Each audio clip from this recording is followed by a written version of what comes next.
Good evening ज्योति।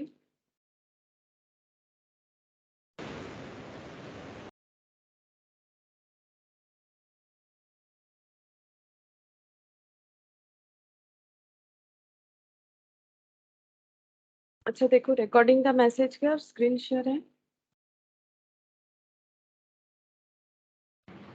है ma'am. अच्छा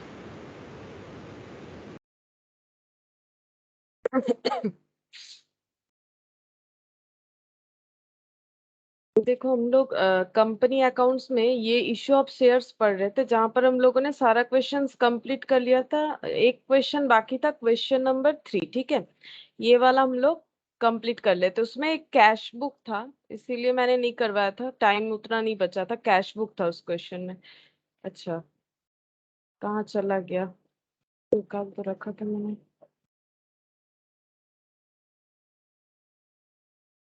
ये रहा। ठीक है, देखो क्वेश्चन क्या बोला है।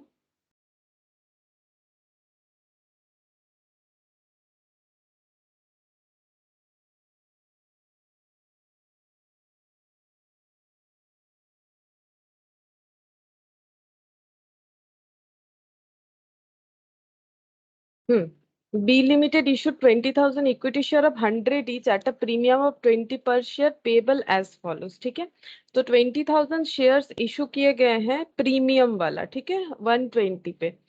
ऑन एप्लीकेशन 50, ऑन अलॉटमेंट 50, और अलॉटमेंट में ही प्रीमियम जो है कॉल किया गया है। तो इसका मतलब ये है 30 एंड 20। ठीक है, 30 टुवर्ड्स कैपिटल, 20 टुवर्ड्स प्रीमियम।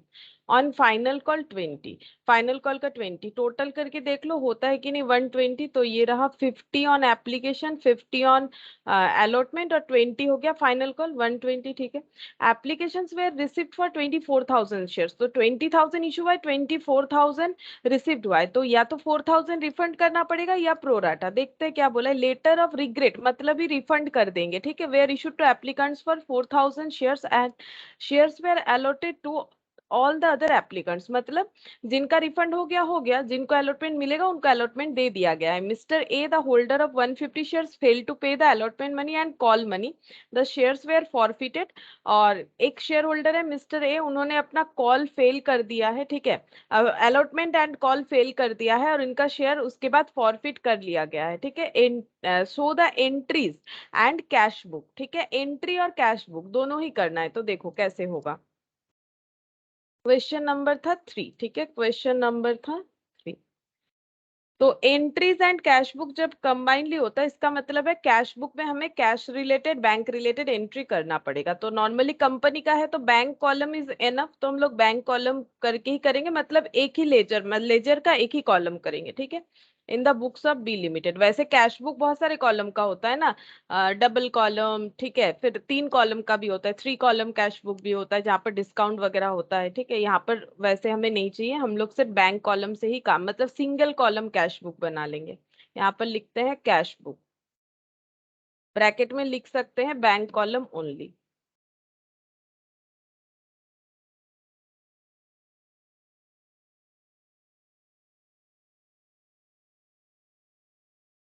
अच्छा, यहाँ पर हम लोग कैश बुक का डिटेल्स लिख लेंगे। ठीक है, जितना भी एंट्री बैंक डेबिट या बैंक क्रेडिट से होगा वो सारी चीज हम लोग यहाँ पर लिख लेंगे।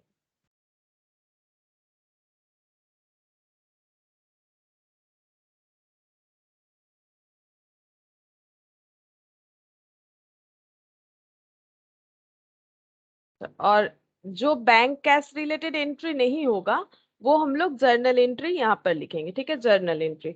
तो पहला देखो, यहाँ पर बोला था कि 24,000 का एप्लीकेशन मिल गया, तो 24,000 का एप्लीकेशन का एंट्री क्या होगा, बैंक अकाउंट डेबिट हो जाएगा टू शेयर एप्लीकेशन। ठीक है, तो टू शेयर एप्लीकेशन हम एक बार जस्ट लिख के दिखा रहे हैं। तो bank account debit to share application, क्योंकि बैंक रिलेटेड है और cash book with bank column है, मतलब बैंक, वो जो कॉलम है वो बैंक की एंट्री के लिए बना हुआ है। तो हम लोग क्या लिखेंगे, to share application.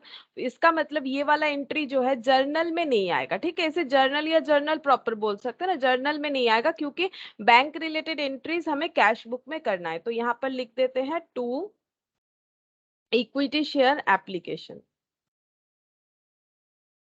Cross posting हो जाएगा, ये बैंक है, ये बैंक कॉलम है, बैंक में तो बैंक नहीं आएगा, तो to equity share application. Amount कितना हो जाएगा 24,000 इंटू 50 रुपीज, ठीक है, 24,000 इंटू 50, तो ये कितना हो जाएगा 12 लाख, ठीक है। अच्छा, उसके बाद बोला था कि एक्स्ट्रा जो हुआ उसे रिफंड कर दिया गया, तो रिफंड का एंट्री क्या होगा, रिफंड का जस्ट रिवर्स एंट्री होगा, equity share application to bank हो जाएगा, ठीक है। जितना रिफंड होगा, तो ये बैंक है, बैंक में तो बैंक पोस्ट होगा नहीं, तो by equity share application post हो जाएगा, तो हम लोग लिखेंगे बाई इक्विटी शेयर एप्लीकेशन, मतलब पहला दोनों एंट्री जो है ये यहाँ पर कैश बुक में आएगा, बाई इक्विटी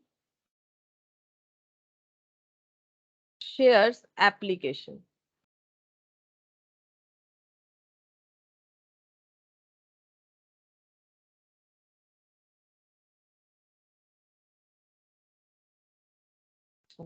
अमाउंट हो गया 4,000 का रिफंड हुआ है, 4,000 into 50,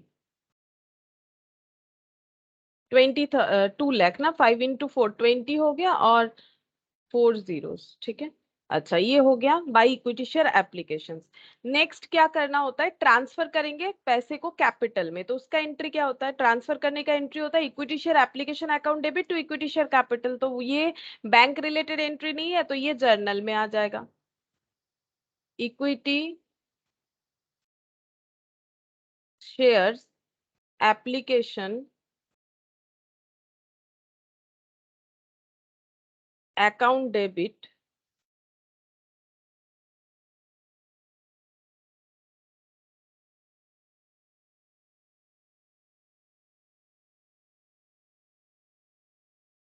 to equity share capital. तो कैपिटल में कितना ट्रांसफर होगा, जितना अलॉटमेंट दे सकते हैं, यानी 20,000, ये इतना डेबिट हुआ, इतना क्रेडिट, मतलब 10 लाख। 10 लाख कैसे हो रहा है, 20,000 इंटू 50, है ना, क्योंकि 20,000 का ही अलॉटमेंट देंगे, तो 20,000 इंटू 50 यानी 10 lakh.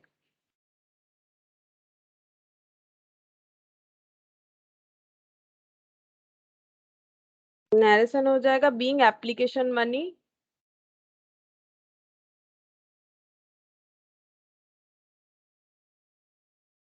On 20,000 shares at the rate of 50 each. Ma'am हाँ, स्क्रीन दिखाई नहीं दे रही। स्क्रीन नहीं दिखाई दे रहा, नेटवर्क इशू है शायद, इसलिए रीशेयर करो। अच्छा, ये शेयर चला गया था, अब देखो।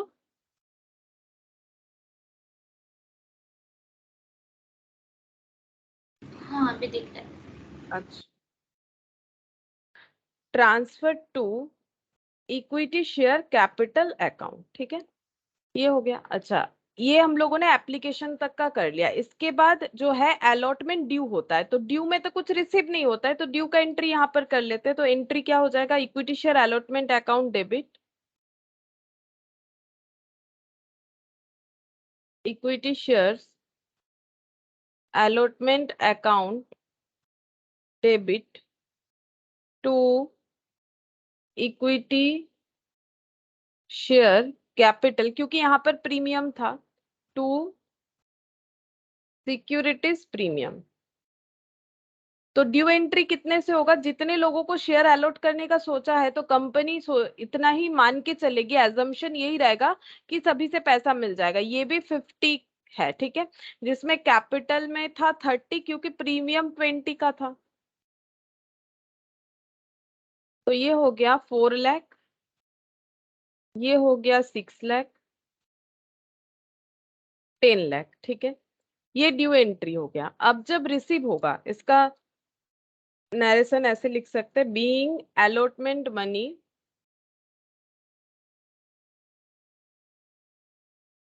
एट द रेट ऑफ ₹50 पर share including premium,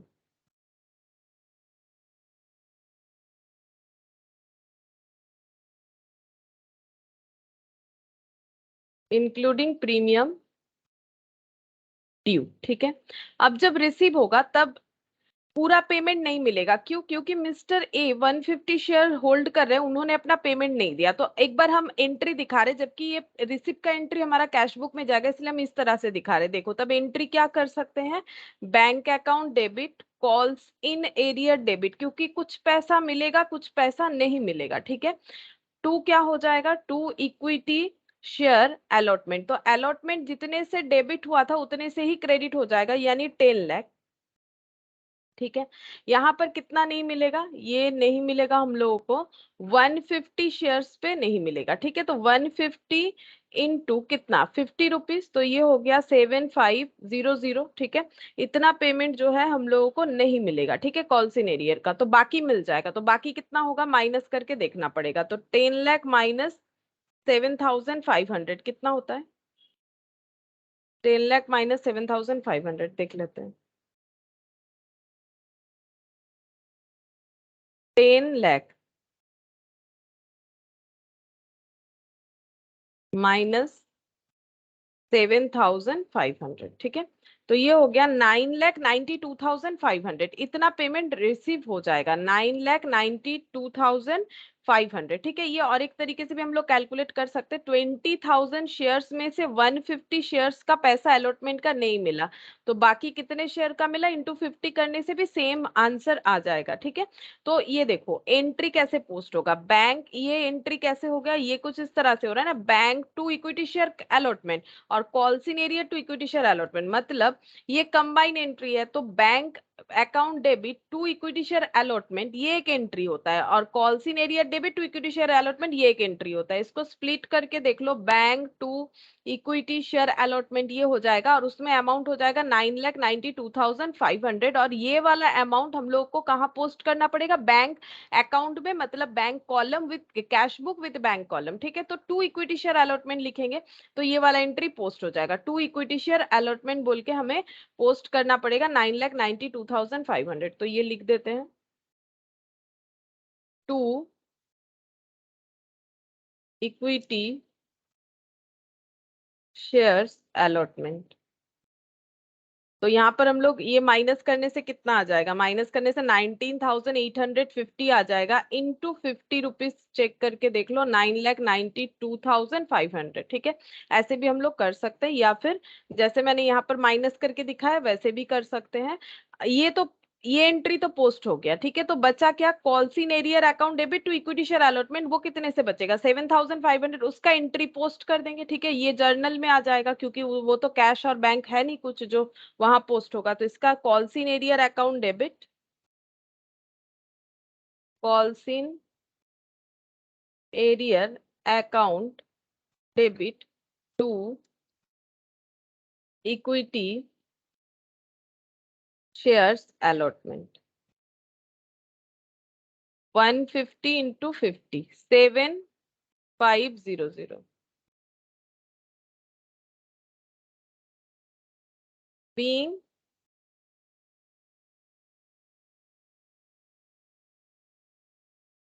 allotment money on 150 shares at the rate of 50 not received transfer to calls in arrear. जो नहीं मिला उसको हम लोगों ने कॉल्सिन एरियर में ट्रांसफर कर दिया। ठीक है, नेक्स्ट हम लोग का क्या होगा, नेक्स्ट फाइनल कॉल हम लोग ड्यू करेंगे। ठीक है, फाइनल कॉल को ड्यू करते हैं। तो ड्यू एंट्री हो रहा है तो कुछ रिसिप्ट तो नहीं हो रहा है, यहाँ पर ही करेंगे एंट्री में। तो equity share final call account debit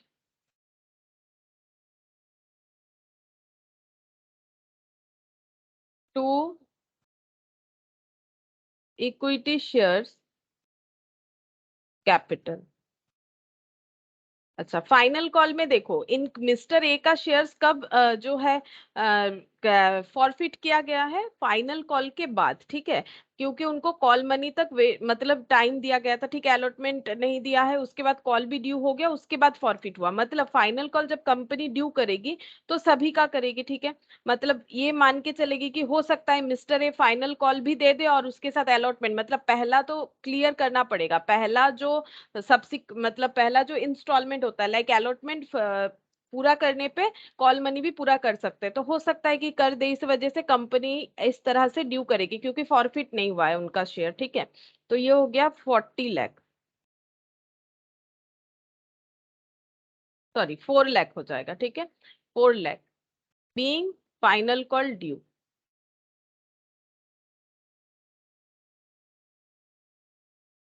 अब जब रिसीव होगा तब bank account debit to equity share final call, to equity shares final call. अब यहाँ पर भी कितने शेयर्स पे मिला होगा, 19,850, क्योंकि 150 पे नहीं मिला, कॉल्स इन एरियर हो गया इंटू 20, तो ये कितना हो जाएगा 19,850 इंटू 20, तो ये हो गया 3,97,000, ठीक है। ये अमाउंट हो जाएगा 3,97,000, ये हो गया फाइनल कॉल का अमाउंट, ठीक है। अच्छा, अब जो नहीं मिला उसे हम लोग कॉल्स इन एरियर दिखाएंगे, तो एंट्री हो जाएगा calls in arrear account debit to equity shares final call, ठीक है। और इसका अमाउंट कितना हो जाएगा 150 इंटू 20, 150 इंटू 20 यानी कि 3,000।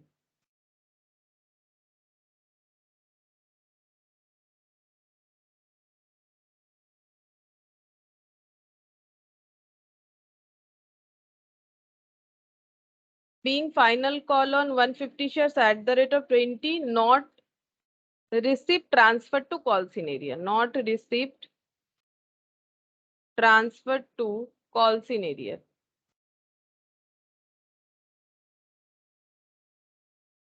हो गया।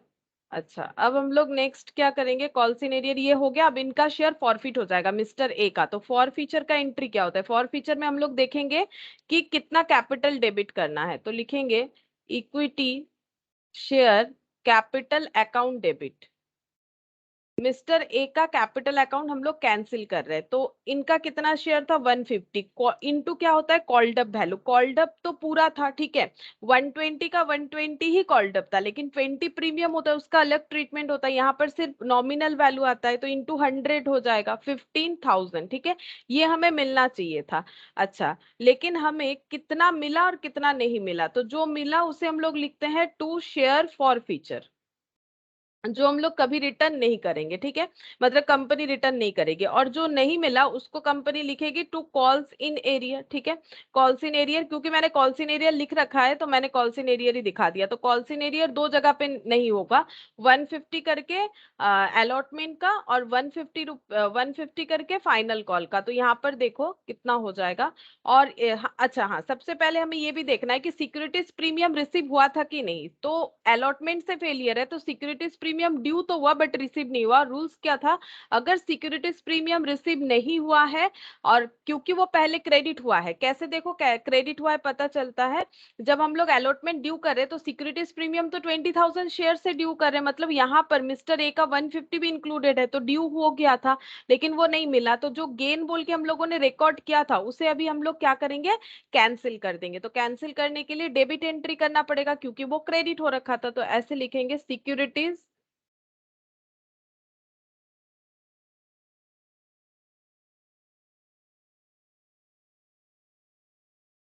गुड इवनिंग नॉयनी, good evening ma'am.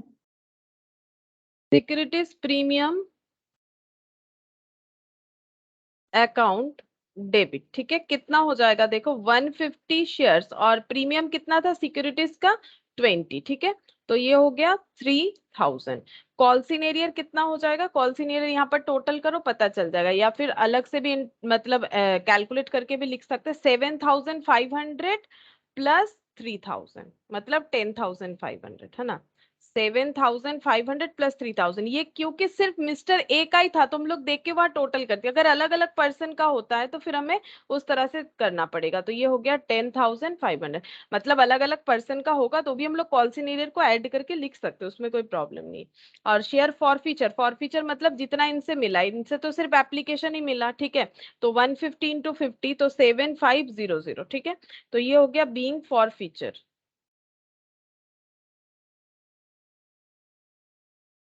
Forfeiture of 150 shares हो गया। ठीक है, तो यहाँ पर ये वाला तो कंप्लीट हो गया। अब हम लोग कैश बुक को क्लोज करेंगे। ठीक है, तो कैश बुक को क्लोज कर लेते हैं, टोटल कर लेंगे। यहाँ पर इधर ही ज्यादा होगा दिख रहा है, 12 लाख और ये हो गया 9,92,500, 3,97,000 प्लस 9,92,500 प्लस 12 लाख। अच्छा, ये हो गया 25,89,500, 25,89,500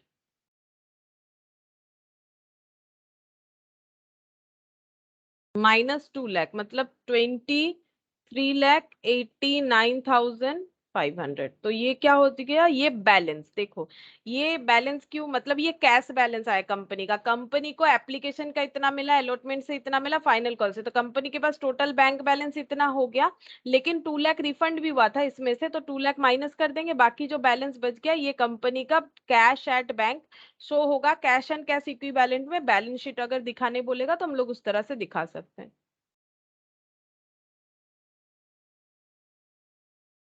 23,89,500। ठीक है, तो ये एक क्वेश्चन बाकी था लास्ट क्लास में। ठीक है, इस टॉपिक का ये हम लोग कंप्लीट कर लिए। ठीक है, ये वाला बाकी हम लोग का ये वाला कंप्लीट किया हुआ है, तो इसको हम बंद कर देते हैं। अच्छा, आज हम लोग स्टार्ट करेंगे, देखो इशू ऑफ डिवेंचर। ठीक है, इशू ऑफ डिवेंचर में क्या क्या होगा, देखो यहाँ पर हम लोग को सबसे पहले टाइप्स ऑफ डिवेंचर पढ़ना पड़ेगा। टाइप्स ऑफ डिवेंचर में देखो, सिक्योरिटी के हिसाब से सिक्योर्ड अनसिक्योर्ड डिवेंचर है, कन्वर्टेबिलिटी के हिसाब से कन्वर्टेबल नॉन कन्वर्टेबल, परमानेंस के हिसाब से रिडेमेबल इरिडेमेबल, नेगोशिएबिलिटी के हिसाब से रजिस्टर्ड बियरर, और जो है प्रेफरेंस के हिसाब से होता है। देखो फर्स्ट मॉर्गेज, शायद प्रेफरेंस ही होगा, देख लेते हैं, प्रायोरिटी या प्रेफरेंस। ठीक है, first mortgage and second mortgage debenture. ठीक है, अब देखो यहाँ पर अभी हम लोगों ने जो चैप्टर कंप्लीट किया कि कंपनी शेयर कैपिटल का। ठीक है, तो कंपनी शेयर क्यों इशू करती है, ताकि उसे क्या मिले, उसे बिजनेस करने के लिए कैपिटल मिले। क्योंकि देखो पार्टनरशिप का जो कैपिटल फंडिंग होता था वो सिर्फ थ्रू पार्टनर होता था। ठीक है, इंडिविजुअल जो है वो खुद अपने ही कर सकते थे या फिर लोन वगैरह ले सकते थे। कंपनी को बहुत ज्यादा पैसे का रिक्वायरमेंट होता है तो वो क्या कर सकती है, शेयर इशू कर सकती है। लेकिन इसके अलावा भी कंपनी अपना जो कैपिटल स्ट्रक्चर है उसे सही रखने के लिए सोर्स ऑफ फाइनेंस में लोन का भी बात सोच सकती है। ठीक है, लेकिन प्रॉब्लम ये है कि लोन तो जो बैंक से लेने जाओगे उसमें बहुत सारा प्रोसेस होता है, और सबसे बड़ा बात है बैंक इंटरेस्ट ज्यादा लेगा। ठीक है, बैंक का इंटरेस्ट काफी ज्यादा होता है। लेकिन अगर कंपनी पब्लिक को जैसे शेयर का ऑफर कर रही थी, वैसे कंपनी चाहे तो पब्लिक को लोन के लिए भी ऑफर कर सकती है, कि पब्लिक को बोल सकती है कि आप लोग मुझे लोन दो, उसकी जगह जैसे लोन के अगेंस्ट में इंटरेस्ट होता है हम लोग इंटरेस्ट पे करेंगे, ऐसा कंपनी पब्लिक को ऑफर कर सकती है। ठीक है, अब पब्लिक के पास ऑप्शन है। नॉर्मली क्या होता है, हमारे जो भी सेविंग्स होते हैं, फर्स्ट ऑप्शन हम लोग क्या सोचते हैं, बैंक। ठीक है, मतलब जो बहुत ही ट्रेडिशनल एक सोच है। ठीक है, अभी तो लोग बहुत अलग अलग जगह पे मतलब इन्वेस्ट कर सकते हैं। ठीक है, शेयर्स पे हो गया, लेकिन थोड़ा रिस्क फैक्टर उस पे ज्यादा होता है, तो लोग सोचते हैं कि हम बैंक में ही कर ले, तो हम फिलहाल बैंक का ही बात कर रहे हैं, तो बैंक में रख सकते हैं। ठीक है, या फिर अगर किसी कंपनी का डिवेंचर खरीद सकते हैं, जैसे शेयर खरीद सकते हैं, डिवेंचर भी खरीद सकते हैं। ठीक है, अब पब्लिक क्या करेगी, बैंक में पैसा नहीं रख के कंपनी को लोन देने में पब्लिक का क्या बेनिफिट है। अगर बैंक में रखा जाएगा तो बैंक जो इंटरेस्ट देगा ना, उससे कंपनी ज्यादा इंटरेस्ट देगा। ठीक है, उससे कंपनी ऑलवेज ज्यादा इंटरेस्ट देगा। और अगर कंपनी के तरफ से सोचो ना, तो कंपनी अगर बैंक से इंटरेस्ट लेगी तो मान लो बैंक को उसे 10% पर एनम देना पड़ रहा है फॉर एग्जाम्पल। ठीक है, वही पैसा, ठीक है, बिजनेस लोन में ऐसा काफी हाई इंटरेस्ट होता है, और अगर यही पैसा कंपनी जो है पब्लिक से लेती है, हो सकता है कि पब्लिक को 8% ऑफर करने से भी हो जाएगा। अब पब्लिक क्यों 8% पे मानेगी, क्योंकि बैंक बहुत ही कम रेट ऑफ इंटरेस्ट देता है। ठीक है, तो बैंक से मान लो रिटर्न मिल रहा था 6% पब्लिक को, वहीं पर अगर कंपनी में इन्वेस्ट कर रहा है, मतलब कंपनी को लोन दे रहा है, तो 8% मिलेगा, तो बेनिफिट है। ठीक है, जैसे कंपनी को 2% का बेनिफिट है, कंपनी अगर बैंक से लेगी तो उसे 10% इंटरेस्ट देना पड़ेगा, यहाँ 8% देना पड़ेगा। पब्लिक को क्या बेनिफिट है, पब्लिक को ये बेनिफिट है, बैंक में पैसा रखने से अगर 6% मिलेगा, और अगर हम लोग कंपनी में पैसा लगाएंगे तो 8% मिलेगा। जबकि थोड़ा सा रिस्क फैक्टर तो ऑब्वियसली जनरेट होता है अगर हम लोग कंपनी में पैसा लगाते हैं, लेकिन वो होता है ना कि हाई रिस्क जो है लेंगे तो हाई रिटर्न भी जनरेट हो सकता है। ठीक है, बैंक में रिस्क फैक्टर बहुत ही कम, मतलब होता नहीं है, ऐसा ही बोल सकते हो। ठीक है, अब देखो यहाँ पर क्या बोल रहा है, in the earlier units of the chapter we have studied the issues of share capital as means of raising fund for facing the business activities. ठीक है, सॉरी फाइनेंसिंग। तो बिजनेस के फाइनेंसिंग बिजनेस एक्टिविटीज के लिए जो भी finance चाहिए, ठीक है, जो भी फंड्स वगैरह चाहिए उसके लिए कंपनी शेयर इशू कर रही थी। अब इंक्रीज हो रहा है ever growing needs of corporate expansion and growth, equity source of financing is not sufficient. वो होता है ना, मतलब किसी किसी चीज से हम लोग जो है, ह्यूमन बीइंग का एक नेचर है, हम लोग सेटिस्फाई नहीं हो पाते। ठीक है, अब देखो कंपनी बोल रही है ठीक है मेरे पास कंपनी स्ट्रक्चर इसीलिए लाया गया क्योंकि पार्टनरशिप और सोल प्रोप्राइटरशिप में लोगों का ह्यूमन रिसोर्स भी कम हो रहा था, मतलब जो फंड था वो भी कम हो रहा था, तो फंड ज्यादा मिले इस वजह से कंपनी ऑर्गेनाइजेशन आया, फिर शेयर इशू का बात आया। अब बोला जा रहा है कि शेयर इशू से जो कैपिटल जनरेट हो रहा है वो भी एनफ नहीं है। ठीक है, तो इसीलिए कॉर्पोरेट ने क्या सोचा, मतलब कंपनी सोच रही है कि कुछ डेप्ट फाइनेंस भी मिल जाए तो अच्छा हो। ठीक है, डेप्ट मतलब लोन, लोन से अगर कुछ फाइनेंस कर पाए तो अच्छा होता है, क्योंकि शेयर नॉर्मली लोन नहीं होता है ना। जैसे इक्विटी शेयर क्या होता है, देखो अगर प्रॉफिट हुआ तो मिलेगा, नहीं हुआ लॉस हुआ तो नहीं देना पड़ेगा। हाँ, और जो प्रेफरेंस शेयर है उसमें भी मिक्स्ड अप होता है ना, वो पूरा लोन जैसा उसका नेचर नहीं होता, उसका हाइब्रिड नेचर होता है, थोड़ा सा लोन जैसा होता है, थोड़ा शेयर जैसा होता है। लोन जैसा क्यों, क्योंकि उसमें फिक्स डिविडेंड देना पड़ता है। ठीक है, इस तरह से। और देखो यहाँ पर क्या बोल रहा है, टर्न टू डेप्ट financing through various means issuing. अब कैसे कैसे डेप्ट जो है मतलब डेप्ट फाइनेंस कर सकते हैं, इशूइंग डेप्ट instrument by offering the same for public subscription is one of the sources of financing the business activities. मतलब जैसे शेयर इशू पब्लिक को ऑफर किया जाता है, ठीक है, उसी तरह से हम लोग डेप्ट इशू कर सकते हैं पब्लिक के लिए। डेप्ट financing does not help in reducing the cost of capital but also helps in designing appropriate capital structure of a company। मतलब बोल रहा है कि अगर हम लोग कोई भी कंपनी लोन लेती है तो इससे क्या बेनिफिट होता है पता है, इससे कॉस्ट ऑफ कैपिटल कम हो जाता है। कॉस्ट ऑफ कैपिटल कम हो जाता है, ऐसा क्यों बताया जा रहा है, देखो अगर हम लोग सिर्फ और सिर्फ इक्विटी इशू करेंगे तो हमें प्रॉफिट होने पे बहुत ज्यादा रिटर्न देना पड़ेगा, डिविडेंड देना पड़ेगा, क्योंकि हाई प्रॉफिट होगा तो इनको हाई रिटर्न मिलेगा, लो प्रॉफिट होगा तो लो मिलेगा, ये सही है। लेकिन कॉस्ट बहुत ज्यादा हो रहा है, कॉस्ट मतलब जो रिटर्न देना पड़ रहा है शेयर होल्डर को वो काफी ज्यादा हो रहा है, जबकि डिवेंचर होल्डर को रिटर्न उतना नहीं देना पड़ता, ऊपर से उनका फिक्स्ड होता है। ठीक है, जितना भी प्रॉफिट क्यों ना कमा ले कंपनी, उनको उतना ही रिटर्न देगी जितना पहले बात हुआ था। ठीक है, इसी वजह से कॉस्ट जो लग रहा है, कैपिटल को प्रोक्योर करने का जो कॉस्ट है वो कम तो होता ही है, उसके साथ साथ और क्या हेल्प होता है, एक एप्रोप्रिएट कैपिटल स्ट्रक्चर बनता है कंपनी का। ठीक है, कंपनी के कैपिटल स्ट्रक्चर में सिर्फ इक्विटी ही हो ये भी अच्छा बात नहीं है। ठीक है, जो लोन वगैरह भी थोड़ा होना चाहिए, क्योंकि इससे कॉस्ट ऑफ कैपिटल भी कम होता है। Debenture is one of the most commonly use डेप्ट instrument issued by company to raise fund in the business. तो डिवेंचर जो है ये सबसे कॉमन इंस्ट्रूमेंट है डेप्ट के हिसाब से जो कंपनी इशू कर सकती है फंड रेज करने के लिए। The most common method of supplementing the capital available to a company is to issue debenture which may either be simple or naked carrying no charge on asset or mortgage debenture carrying either a fixed or a floating charge on some or all of the asset of the company। मतलब देखो बोल रहा है कि most common method of supplementing the capital available to a companies to issue debenture, वो तो हम लोगों ने पहले ही पढ़ा कि सबसे कॉमन मेथड जो है, एक तो हम लोग शेयर इशू करते हैं लेकिन उसको सप्लीमेंट कर सकते हैं कैपिटल जनरेट करने के लिए डिवेंचर इशू करके। ठीक है, अब डिवेंचर कैसा हो सकता है, सिंपल डिवेंचर हो सकता है, या फिर जिसको हम लोग बोल सकते हैं naked carrying no charges on asset। मतलब नॉर्मली डिवेंचर लोन है, लोन क्या होता है ना, लोन जो है मॉर्गेज करके लोन लिया जाता है, मैक्सिमम केसेस में ऐसा होता है कि बैंक कुछ ना कुछ तो मॉर्गेज रख ही लेता है। ठीक है, जैसे मान लो अगर होम लोन चाहिए तो वो जब तक लोन नहीं रिपे करोगे पोजीशन रहता है घर पे रहने का, बट ओनरशिप नहीं ट्रांसफर होता है। ठीक है, तो अगर मान लो कुछ गोल्ड वगैरह रख के गोल्ड डिपॉजिट करके भी लोन ले सकते हैं हम लोग। ठीक है, तो बैंक कुछ ना कुछ मॉर्गेज इसीलिए रखती है कि बाई चांस जो लोन ले रहा है, जो बोरोवर है, वो अगर फेलियर हो जाए तो उस एसेट को बेच के वो अपना रिकवरी कर पाए, ठीक है। लेकिन ऐसा भी होता है कि मॉर्गेज नहीं रखा गया है, इसको बोलते हैं naked carrying no charge. Charge मतलब यहाँ पर इंटरेस्ट नहीं, चार्ज मतलब है कोई एसेट को मॉर्गेज रखना, ठीक है। नो चार्ज ऑन एसेट, ऐसा भी हो सकता है कि मतलब कुछ चार्ज रखा नहीं गया।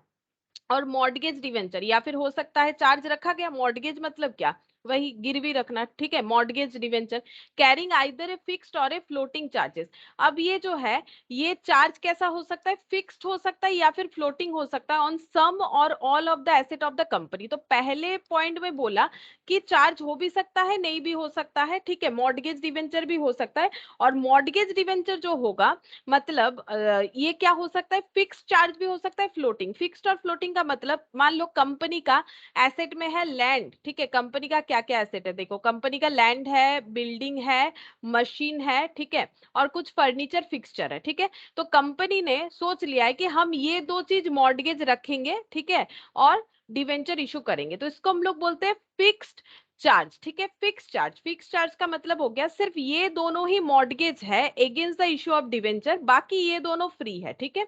लेकिन अगर इसको बोलते हैं कैरिंग आइदर ए फिक्स्ड और ए फ्लोटिंग चार्ज का मतलब क्या होता है, फ्लोटिंग चार्ज का मतलब हो गया कि कंपनी के पास जितने भी एसेट्स हैं, सारे एसेट्स पे जो है चार्ज रखा गया है, सारे एसेट्स पे ही चार्ज रखा गया है। मतलब कोई भी एसेट जो है वो बेच सकता है, ठीक है। जो मतलब बोरोवर है, जैसे मान लो डिवेंचर इशू किया है पब्लिक को, पब्लिक ने लोन दिया कंपनी को, अब कंपनी मान लो बंद हो रही है, नहीं चल पाई, ठीक है। तो डिवेंचर होल्डर क्या करेगा, अगर फिक्स चार्जेस था तो फिर लैंड और बिल्डिंग को ही बेच के अपना रिकवरी जितना होगा कर लेगा।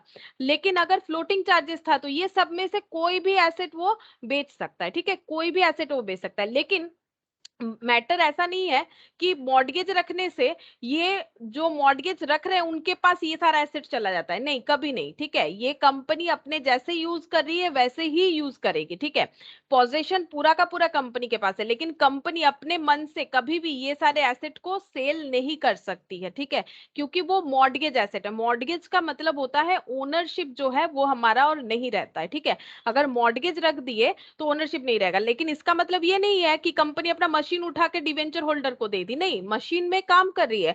बात इतना सा हुआ है कि अगर लोन नहीं दे रीपे होता है, देन ये मशीन जो है वो बेच के डिवेंचर होल्डर अपना रिकवरी कर लेंगे, ठीक है। तो फिक्स्ड और फ्लोटिंग चार्जेस का मतलब है कि कुछ फिक्स्ड एसेट का नाम बता दिया गया है, उस पे मॉर्गेज रखा गया है। फ्लोटिंग का मतलब जितने सारे एसेट है, सारे एसेट को चार्ज में मतलब मॉर्गेज रख दिया गया है, ठीक है। अच्छा, अब देखो, a debenture is a bond, debenture को बॉन्ड भी बोला जाता है, issued by a company under it seal, ठीक है। मतलब कंपनी जब इशू करेगी तो उसमें कंपनी का जितना भी मतलब ऑथेंटिकेशन के लिए जो भी रिक्वायरमेंट है वो कंपनी को करना पड़ेगा। लाइक कंपनी अपना सील यूज करेगी, ये सील क्या होता है ये हम लोगों ने एकदम बेसिक्स में पढ़ा भी था, कंपनी का जो सिग्नेचर होता है, ठीक है, उसके लिए।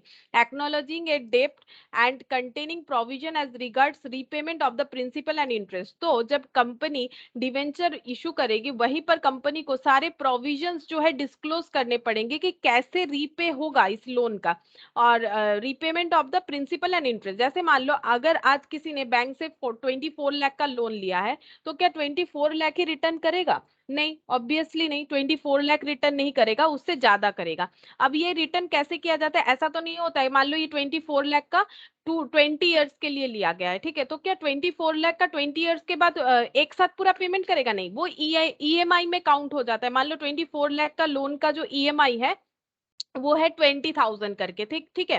तो ये जो ईएमआई है, ईएमआई में क्या क्या इंक्लूड है पता है, कुछ प्रिंसिपल अमाउंट और कुछ इंटरेस्ट अमाउंट, इस तरह से ईएमआई को मतलब रेडी किया जाता है, ठीक है, कि इसमें प्रिंसिपल इंक्लूड इंटरेस्ट है, ये पे करते जाओ, ठीक है, ये पे करते जाओ तो कितना होगा, जैसे मान लो 20,000 करके अगर हम लोग पे कर रहे हैं 12 मंथ्स, ठीक है, तो ये कितना हो गया पर ईयर 2,40,000 करके हो रहा है, ठीक है, पर ईयर 2,40,000 करके 20 ईयर्स का कितना हो जाएगा 48 लाख, मतलब लगभग डबल हो गया। देखो लगभग डबल, 24 का 48 हो गया, लगभग डबल हो जाएगा। मतलब बैंक को जब हम लोग रीपे किए पूरे लोन का तो वो कितना हो गया पता है, 24 लाख लोन लिए थे बट उसको रीपे करते करते वो 48 लाख हो गया। क्यों? क्योंकि बैंक हमसे इंटरेस्ट चार्ज करेगा और हाई रेट पे ही करता है, क्योंकि बैंक चाहता है कि कुछ दिनों में उसका एटलीस्ट 24 लाख तो रिकवर हो जाए, उसके बाद बाकी जो एक्स्ट्रा उसे मिल रहा है, ठीक है। मतलब बैंक कभी भी अपना लॉस नहीं चाहेगा, ठीक है, इसलिए हाई रेट ऑफ इंटरेस्ट रहता है।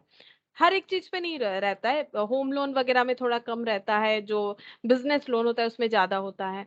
तो यहाँ पर देखो वही चीज बोल रहा है, सारे प्रोविजंस डिस्क्लोज करने पड़ेंगे regard repayment of principal and interest. ठीक है, प्रिंसिपल और इंटरेस्ट कैसे प्रीपे होगा उसका पूरा डिटेल्स होना चाहिए। इफ ए चार्ज, चार्ज का मतलब मैंने बताया, अगर कुछ हम लोग मॉर्गेज रख रहे हैं कोई एसेट वगैरह, फ्लोटिंग चार्ज भी हो सकता है, फिक्स चार्ज भी हो सकता है। If a charge has been created on any or the entire asset of the company, any मतलब fixed or entire asset of the company का मतलब floating, the nature of the charge and the asset charge are described therein. तो कैसा charge है, मतलब fixed है, floating है, कौन कौन से एसेट चार्ज में है, वो भी डिस्क्लोज करना पड़ेगा। ठीक है, जब इशू किया जाएगा डिवेंचर तब ये सारे चीज को डिस्क्लोज करना पड़ेगा। Since the charge is not valid unless registered with registrar. ठीक है, सिर्फ ऐसे ही ओरली बोलने से चार्ज वैलिड नहीं होगा, उसको रजिस्टर करवाना पड़ेगा कि हाँ कंपनी ने ये सारे एसेट को चार्ज में रखा है। ठीक है, और उसके अगेंस्ट में डिवेंचर इशू किया है।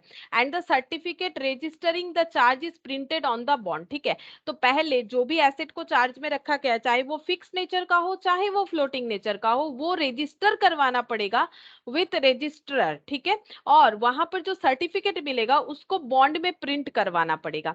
It is also customary to create a trusteeship in favour of one or more person in the case of mortgage debenture. ठीक है, अगर हम लोग मॉर्गेज डिवेंचर कंपनी इशू करती है तो कंपनी को क्या बनाना पड़ेगा, ट्रस्टीशिप। ठीक है, ट्रस्टीशिप कंपनी को बनाना पड़ेगा। ट्रस्टीशिप कौन है पता है, ट्रस्टीशिप एक मीडिएटर होता है डिवेंचर होल्डर और कंपनी के बीच। ठीक है, डिवेंचर होल्डर और कंपनी के बीच एक ट्रस्टीशिप होता है। ठीक है, ट्रस्ट बनाया जाता है।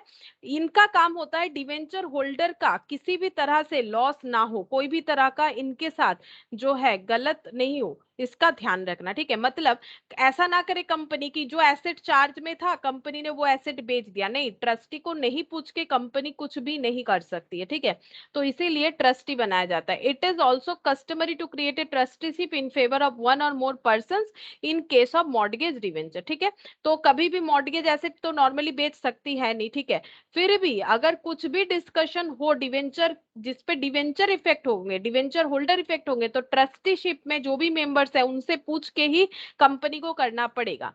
The trustees of debenture holders have all powers of a mortgage of a property and can act in whatever way they think necessary to safeguard the interest of the debenture holder।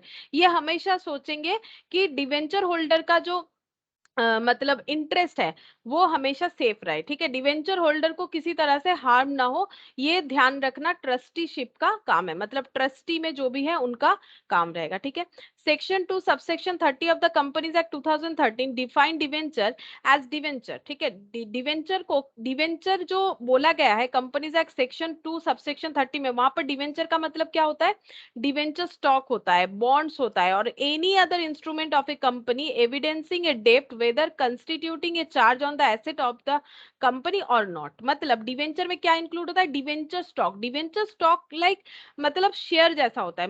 ये कैसा बात हुआ कि debenture stock like share, मतलब कोई अपना share को mortgage रख के भी डिवेंचर इशू करवा सकता है। ठीक है, मतलब लोन ले सकता है कंपनी, उसको बोला जाता है डिवेंचर स्टॉक। ठीक है, डिवेंचर स्टॉक, बॉन्ड्स हो सकता है और एनी अदर इंस्ट्रूमेंट, ऐसा कोई इंस्ट्रूमेंट जो कंपनी एज अ डेप्ट इशू कर रही है और वो हो सकता है अगेंस्ट उसका कोई चार्ज है, मतलब कुछ मॉर्गेज किया गया है या नहीं किया गया है, दोनों तरह का हो सकता है। Thus it is clear from definition that debenture में भी सिक्योर्ड और अनसिक्योर्ड, क्योंकि मॉर्गेज होगा तो सिक्योर्ड, अगर मॉर्गेज नहीं है तो अनसिक्योर्ड। किसके लिए, डिवेंचर होल्डर के लिए, कंपनी के लिए थोड़ी ना।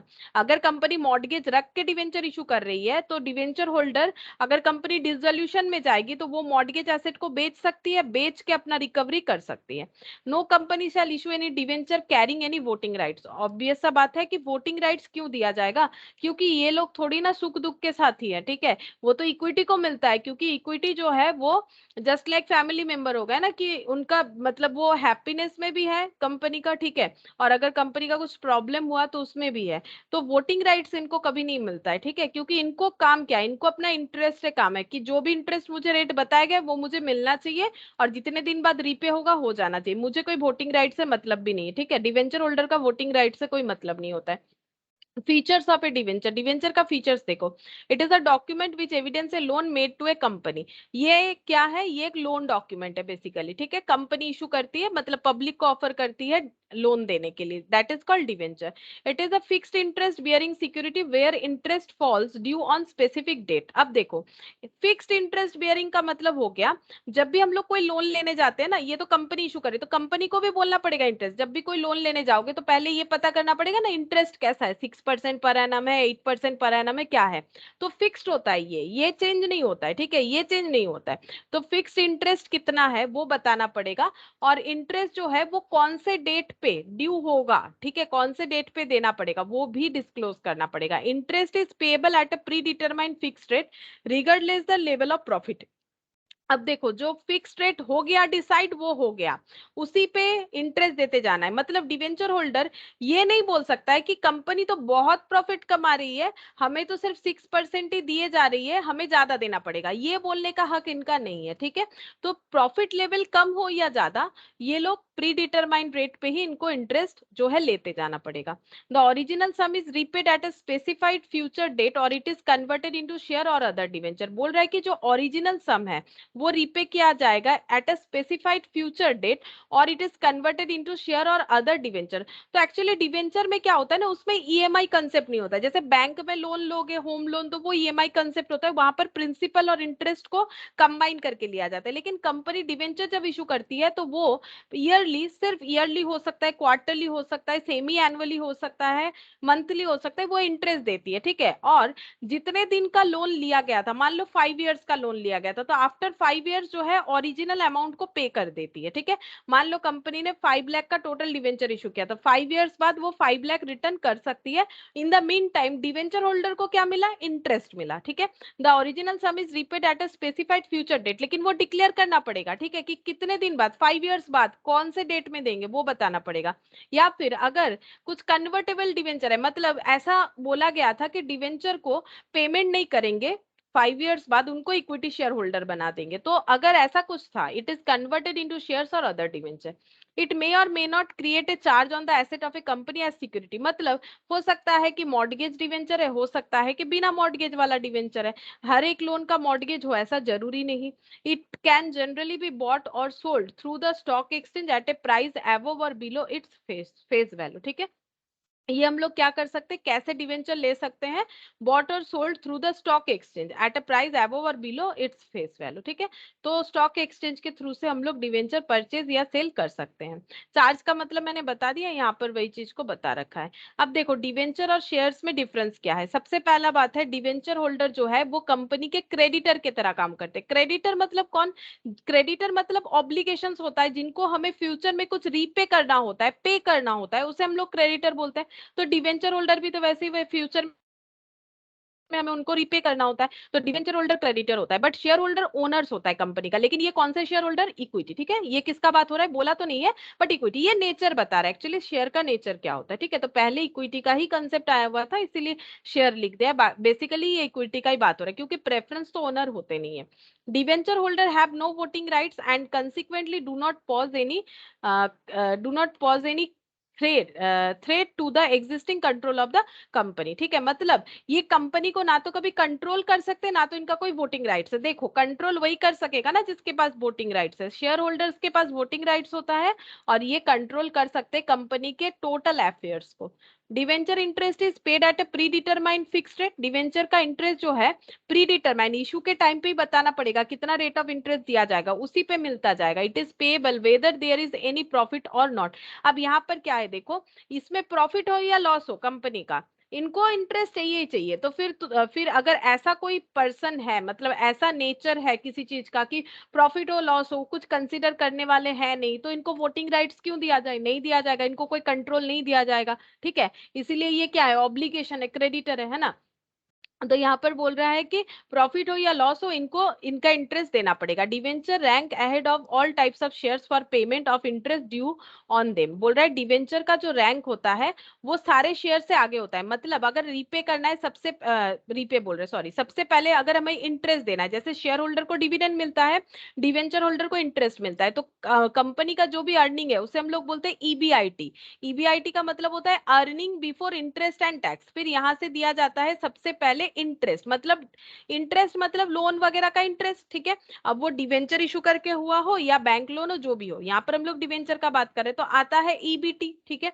अब यहाँ से हम लोग दे देते हैं टैक्स, ठीक है, टैक्स दे देते हैं। टैक्स देने के बाद जो बचेगा उसमें से पहले प्रेफरेंस डिविडेंड देते हैं, फिर अगर कुछ बचता है इक्विटी डिविडेंड देते हैं। तो डिवेंचर का रैंक आ जाता है ahead of all type of shares. तो प्रेफरेंस, इक्विटी, सबके पहले क्या आ गया, डिवेंचर का। और for payment of the interest due on them, इनका जो इंटरेस्ट ड्यू हुआ है वो शेयर होल्डर से पहले दिया जाता है। Dividend on equity share is paid at the variable rate, equity का रेट जो है चेंज होते जाता है, ज्यादा प्रॉफिट हुआ ज्यादा दे देते, कम हुआ कम दे देते, which is vastly affected by the profit of the company, company के प्रॉफिट के ऊपर डिपेंड करता है। However dividend on preference share is paid at fixed rate, लेकिन ये देखो यहाँ पर बता दिया ना, क्योंकि फिक्स्ड जो प्रेफरेंस शेयर है उसका नेचर अलग होता है ना, उस पर फिक्स्ड रेट पे देना पड़ता है, वो वेरी नहीं करता है, हालांकि वो भी शेयर है, ठीक है। नेक्स्ट देखो, interest on debenture are the charge against profit and they are deductible as an expense in determining taxable profit of the company. देखो ये होता है डिवेंचर जो है, ये होता है charge against profit. Charge against profit का मतलब होता है कि प्रॉफिट हो या लॉस, ठीक है, प्रॉफिट हो या लॉस, ये खर्चा हमें पे करना ही है। अगर कोई एक्सपेंसेस जो है मैंडेटरी है, मतलब एक्सपेंसेस पेड अगर मैंडेटरी है, हमें ये नहीं देखना है, कंसिडर करना है कि प्रॉफिट हुआ कि लॉस हुआ, एक्सपेंस पे करने के लिए हमारे पास उतना अवेलेबल प्रॉफिट है कि नहीं, उससे कोई फर्क नहीं पड़ता है। इस तरह के एक्सपेंसेस को बोला जाता है charge against profit and they are deductible as an expense, और उसे एक्सपेंस की तरह डिडक्ट किया जाता है इन डिटरमाइनिंग टैक्सेबल प्रॉफिट। ये देखो, इंटरेस्ट माइनस करने के बाद जो आया ये है टैक्सेबल प्रॉफिट, तभी तो इससे टैक्स दिए, तभी तो इसे टैक्स दिए। EBT, earning before tax, tax deduct हो गया। तो interest on debenture are the charge against profit, ये charge against profit and they are deductible as an expense in determining taxable profit of the company. पहले profit से वो less कर दो, ये एक्सपेंस की तरह है, उसके बाद जो प्रॉफिट होगा उस पर टैक्स दिया जाएगा। डिविडेंड्स जो है वो एप्रोप्रिएशन ऑफ प्रॉफिट है। एप्रोप्रिएशन का मतलब होता है डिस्ट्रीब्यूशन, बोल सकते हो, ठीक है। जो बचेगा वो हम लोग अपने अंदर डिस्ट्रीब्यूट कर लेंगे, distribution of profit, and these are not deductible in determining taxable profit of the company, क्योंकि ये आफ्टर टैक्स आइटम है। टैक्स देने के बाद जो बचा वो अपने अंदर बांट लेंगे, पहले प्रेफरेंस, फिर जो बचेगा वो इक्विटी, ठीक है। लेकिन ये जो है ये not deductible in determining taxable profit इसीलिए बोल रहा है क्योंकि टैक्सेबल प्रॉफिट कितना होगा वो तो इंटरेस्ट लेस करने से ही पता चल जाता है। तो इससे इसके बाद और प्रॉफिट जो है उससे कोई टैक्स वगैरह देने का जरूरत नहीं होता है। प्रेफरेंस देने के बाद, डिविडेंड देने के बाद अगर रिमेनिंग रहेगा तो इक्विटी को दिया जाएगा। अब इक्विटी को देने के बाद भी अगर कंपनी कुछ बचा लेती है, मान लो कंपनी के पास जितना प्रॉफिट था पूरा इक्विटी डिविडेंड में कंपनी ने नहीं लगाया, तो वो एज ए सरप्लस रह सकता है, ठीक है, वो एज ए सरप्लस रह सकता है। तो ये हो गया पॉइंट नंबर 4, ठीक है। फिर फिफ्थ नंबर में देखो, there are different kind of debenture, अलग अलग काइंड ऑफ डिवेंचर है। एकदम स्टार्टिंग में ही हम लोगों ने देखा था secured, unsecured, redeemable, irredeemable, registered, bearer, convertible, non convertible. और शेयर्स जो है वो दो तरह के होते हैं, equity and preference share, two types of shares होता है। In the company balance sheet debenture are shown under long term borrowing, ठीक है। जो नया मतलब कंपनी का फॉर्मेट है, ठीक है, उसमें क्या होता है बैलेंस शीट के फॉर्मेट में लॉन्ग टर्म बोरिंग जो होता है, क्योंकि debenture one type of boring है और डिवेंचर जो है वो लॉन्ग टर्म के लिए होता है, तो लॉन्ग टर्म बोरिंग के अंडर आ जाता है। और जो ये शेयर्स है वो शेयर होल्डर्स फंड के अंडर आते हैं, ठीक है। शेयर होल्डर्स फंड उसके अंडर शेयर कैपिटल वहां पर आता है, ठीक है। In the companies balance sheet shares are shown under share holders fund detailed in share capital of notes to accounts, और इसका डिटेल्स हम लोग नोट्स टू अकाउंट्स में दिखाते हैं। ये सब तुम लोगों ने प्रैक्टिकली किया भी है।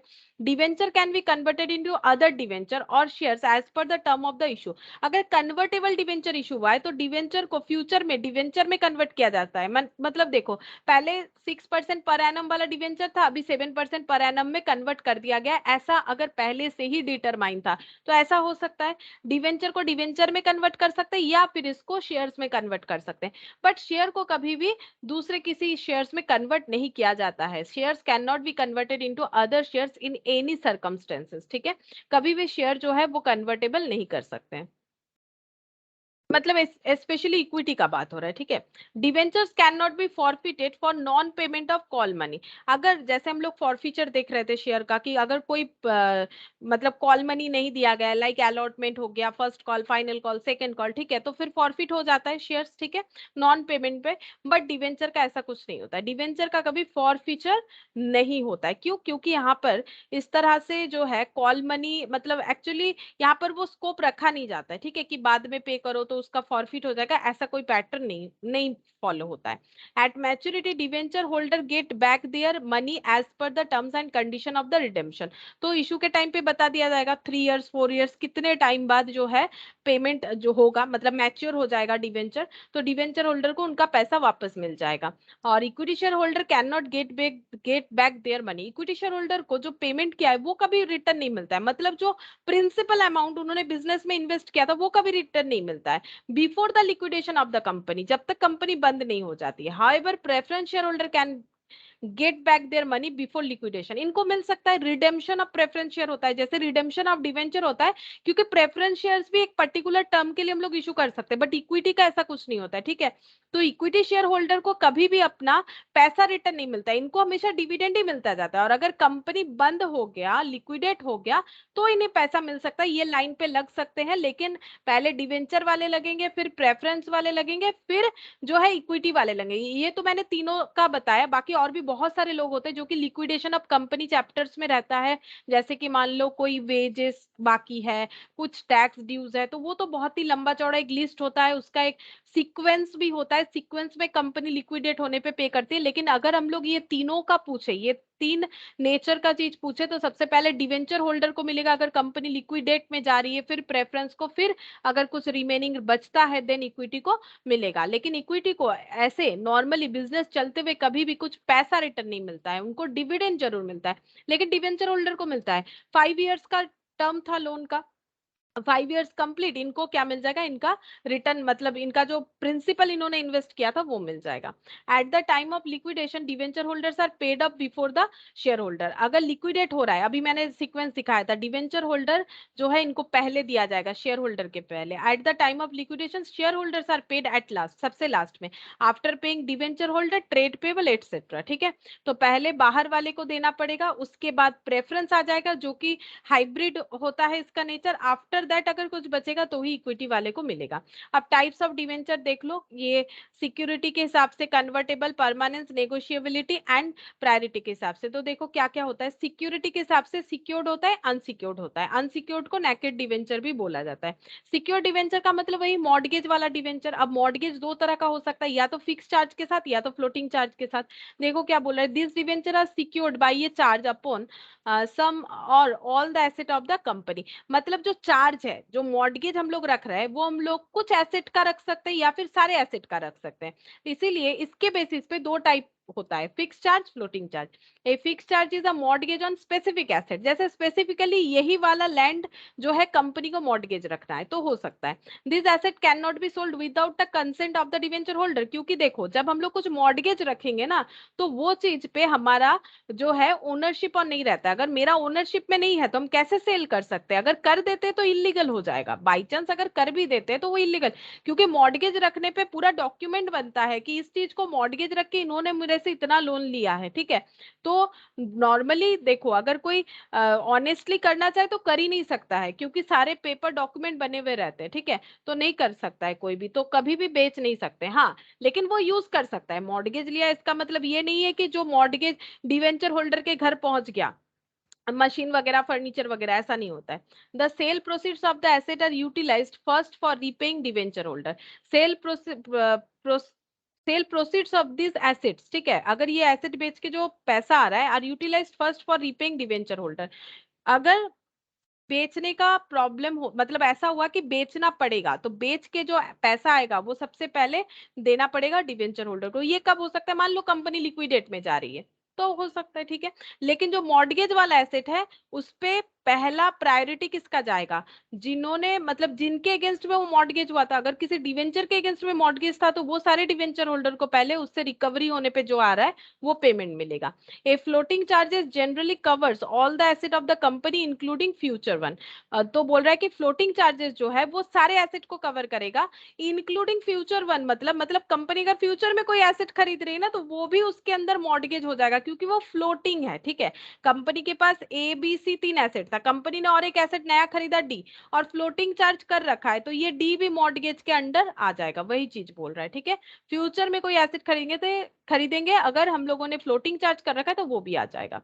Unsecured or naked debenture, this debenture are not secured by any charge upon any asset, मतलब कुछ मॉर्गेज नहीं रखा है कंपनी ने, company merely promise to pay interest on due date and to repay the amount due on maturity, मतलब सिर्फ एक promise कर दिया है कंपनी ने कि हाँ हम इंटरेस्ट दे देंगे जैसे बोला है पर्टिकुलर डेट पे, और जितने दिन बाद रीपे का बाद बोला है हम दे देंगे। This type of debenture are very risky from the view point of investor, इसमें कंपनी का तो बेनिफिट है, लिक्विडेट पे जाएगी तो कंपनी का कुछ एसेट वैसेट नहीं बिकने वाला, बट इन्वेस्टर मतलब जिन्होंने डिवेंचर खरीदा है ऐसी कंपनी का, उनके लिए बहुत ही रिस्की बात हो जाता है। ठीक है, कन्वर्टेबल, कन्वर्टेबिलिटी के हिसाब से convertible and non convertible. Convertible debenture मतलब जो फ्यूचर में किसी और डिवेंचर या इक्विटी शेयर में कन्वर्ट हो सकता है। These are the debenture which will be converted into equity shares either at par or premium और डिस्काउंट, मतलब डिवेंचर जो कन्वर्ट होगा इक्विटी शेयर पे, अब वो इक्विटी शेयर हो सकता है वो पार वाला है, हो सकता है वो प्रीमियम वाला है, हो सकता है वो डिस्काउंट वाला है, कुछ भी हो सकता है, इसमें कोई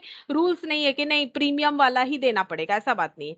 after a certain period of time from the date of issue, तो डिवेंचर कब कन्वर्ट होता है? डिवेंचर कन्वर्ट होता है जैसे मान लो कंपनी ने इशू करके बोला कि 3 इयर्स बाद ये कन्वर्ट होके हम लोग इक्विटी शेयर बना देंगे, मतलब इक्विटी शेयर कर देंगे, मतलब डिवेंचर होल्डर से आप इक्विटी शेयर होल्डर बन जाओगे। ठीक है, तो एक सर्टेन पीरियड के बाद हो सकता है। This debenture may be fully और पार्टली कन्वर्टेबल, मतलब डिवेंचर जो है ना वो फुल्ली कन्वर्टेबल हो ऐसा जरूरी नहीं। जैसे मान लो किसी के पास 100 डिवेंचर है कंपनी का, ठीक है, और कंपनी ने ऐसा बोला कि कंपनी अपना टोटल डिवेंचर का, ये तो किसी एक पर्सन के पास है, कंपनी के पास मान लो ये कंपनी का बैलेंस शीट है, ये लाइबिलिटी है एसेट, कंपनी के पास टोटल डिवेंचर है 1 लाख का, 1 लाख रुपीस, ठीक है, 1 लाख रुपीस 100 वाला, ठीक है, 100 वाला डिवेंचर इशू किया था कंपनी ने, रुपीस 1 लाख इससे कंपनी के पास आया था, तो कंपनी के पास कितना हो गया?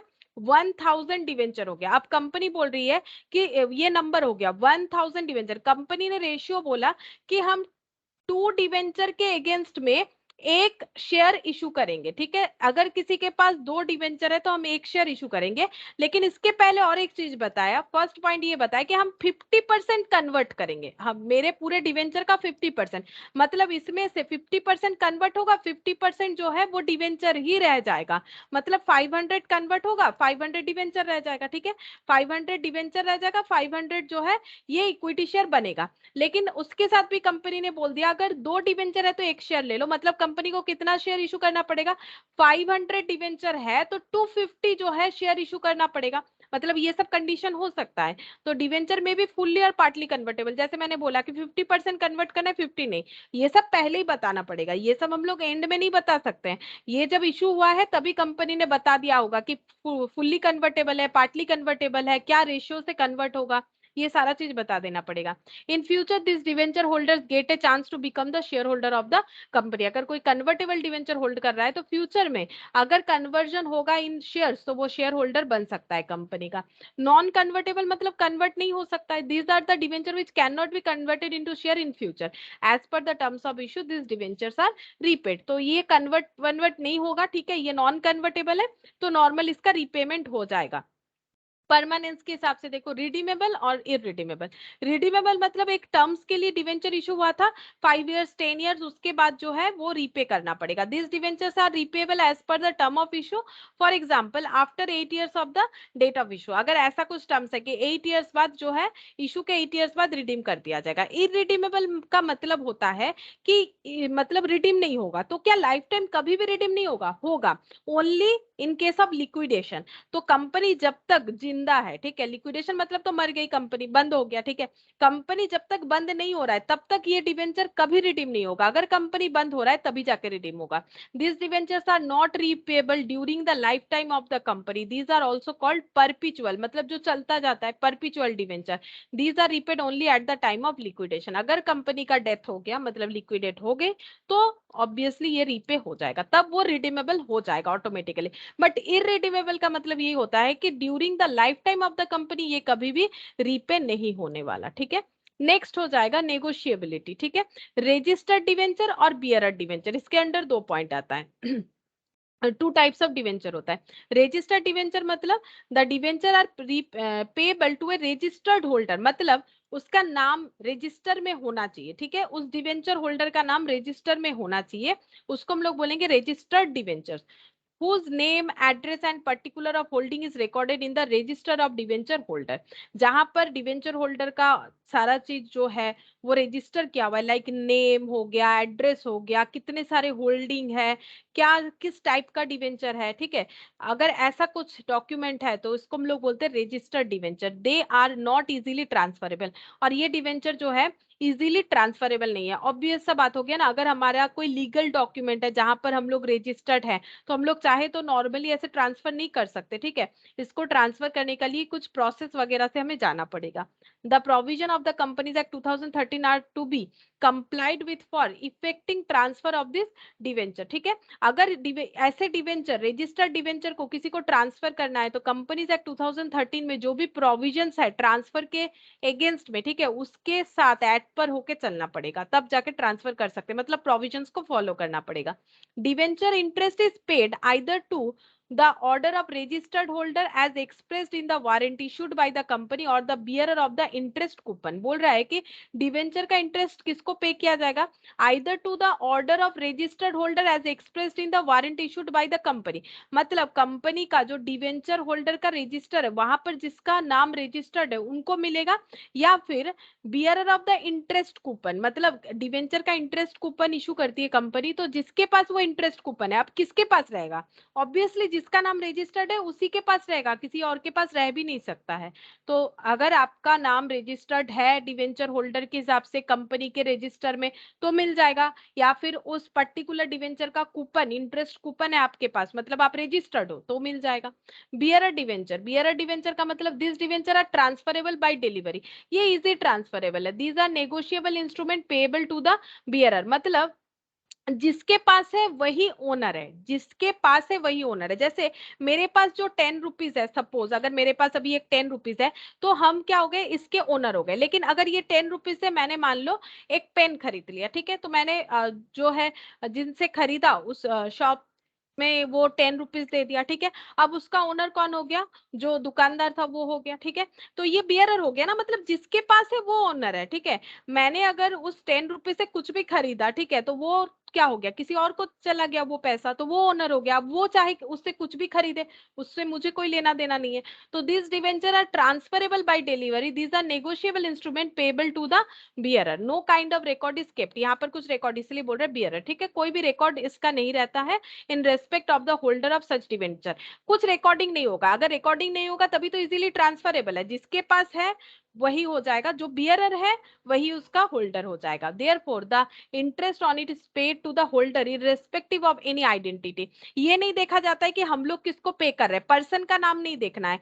अगर किसी के पास वो मतलब इंटरेस्ट कूपन है तो उसी को मिल जाएगा, ठीक है, इंटरेस्ट कूपन है तो मिल जाएगा, क्योंकि कंपनी को इंटरेस्ट देने से मतलब है किसको दे रही कंपनी वो नहीं देखेगी, यानी बियरर डिवेंचर के केस में। No transfer deed is required for transfer of such debenture. अब डीड का क्या होगा, नाम ही रजिस्टर नहीं है तो डीड कहां से बना होगा, तो फिर डीड का कोई जरूरत ही नहीं है ट्रांसफर करने के लिए, क्योंकि ये तो इजीली ट्रांसफरेबल है, ठीक है।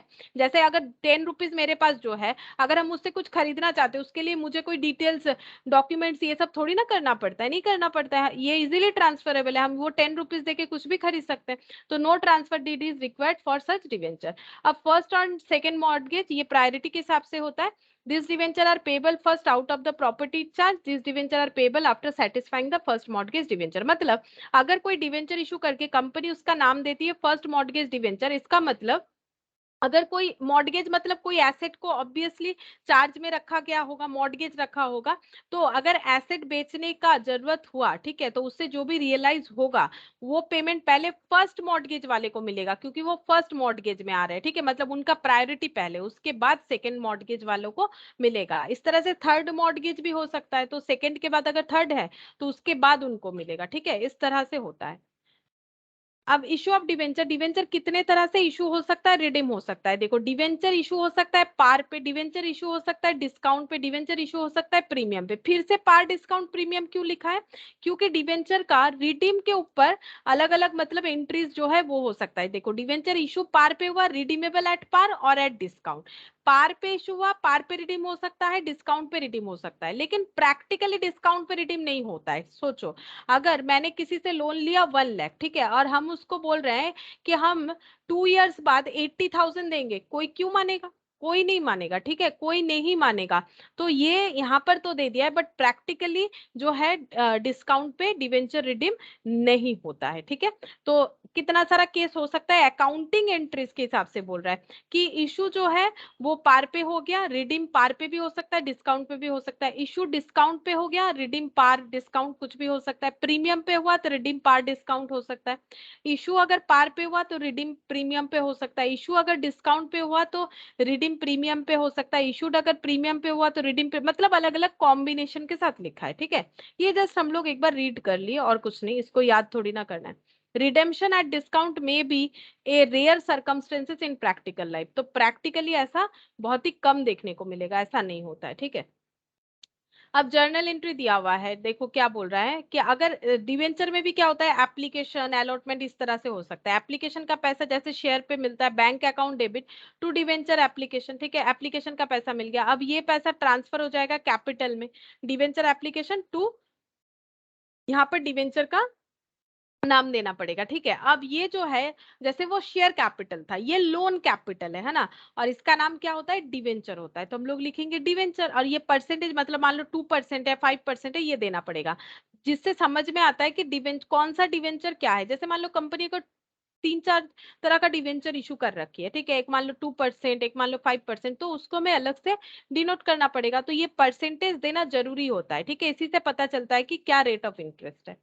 जैसे पहला क्वेश्चन देखो, अमूल लिमिटेड इशूड 40 लाख, ठीक है, 40 लाख 9% डिवेंचर ऑफ 50 ईच, ठीक है, payable on application as per term mention in the prospectus, prospectus में जैसे बोला गया उस तरह से जो है इशू किया जाएगा। रिडीमेबल एट पार, पार पे रिडीम होगा, एनी टाइम कभी भी हो सकता है 3 साल के बाद, from the date of issue, issue date से लेके आफ्टर 3 इयर्स कभी भी ये डिवेंचर रिडीम हो सकता है, पार पे होगा। Record necessary entries for the issue of debenture in the books of Amul limited, ठीक है, तो हमें एंट्रीज करके दिखाने के लिए बोला है, ठीक है। चलो तो हम लोग पहला क्वेश्चन करते हैं।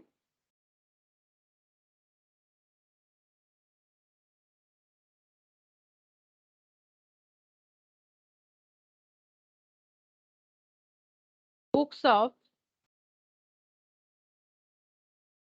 Amul limited,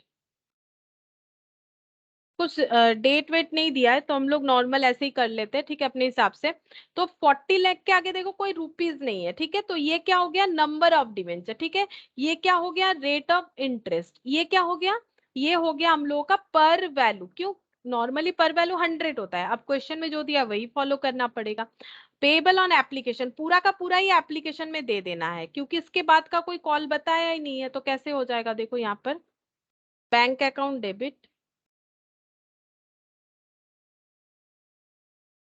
to debenture application, तो कितना अमाउंट हो जाएगा, 40 लाख इंटू 50, तो 40 लाख इंटू 50, तो ये कितना हो गया, 2000 लाख हो जाएगा, 2000 लाख।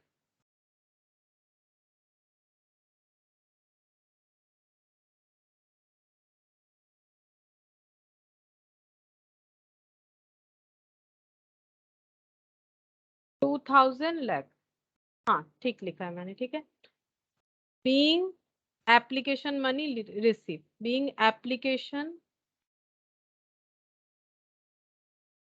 Money received. अच्छा, अब ये ट्रांसफर कर देंगे और तो कुछ नहीं है, तो debenture application account debit, debenture application account debit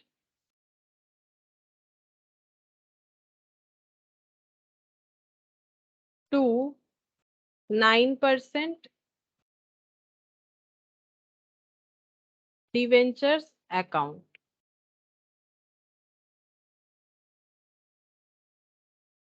2000 lakh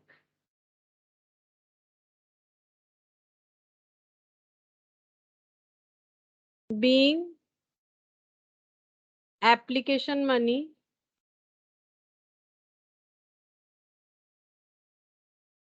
transferred to 9% debenture account.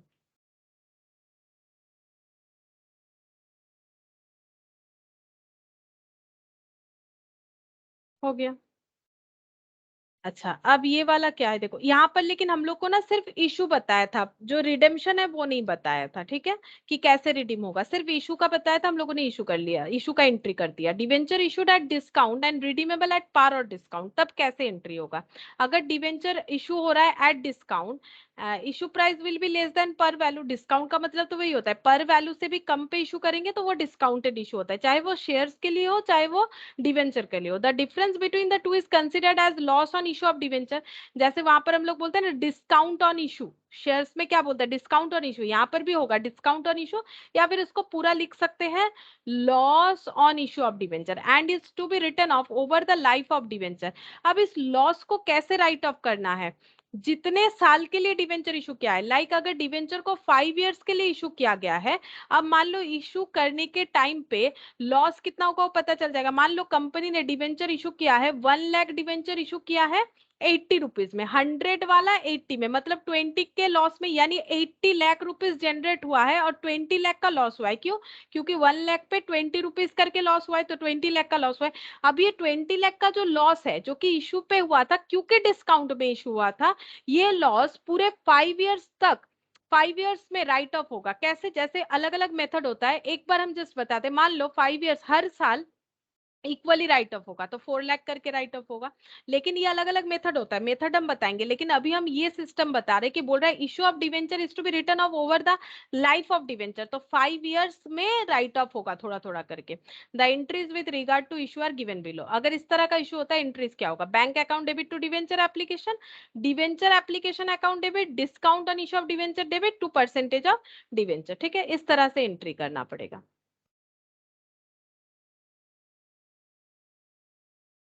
तो देखते हैं क्या है क्वेश्चन इस पे। इलास्ट्रेशन 2, यहाँ पर क्या बोला है देखो, अतुल लिमिटेड इशूड 1 लाख, ये भी नंबर है देखो, 1 लाख नहीं 1 करोड़ है, हाँ 1 crore, 1 crore number of debenture है, देखो आगे रुपीज नहीं है, 8% debenture of rupees 100 each at a discount of 10%, 10% discount मतलब 100 रुपीज का 10% डिस्काउंट, तो कितना हो जाएगा, कितने में इशू किया गया होगा?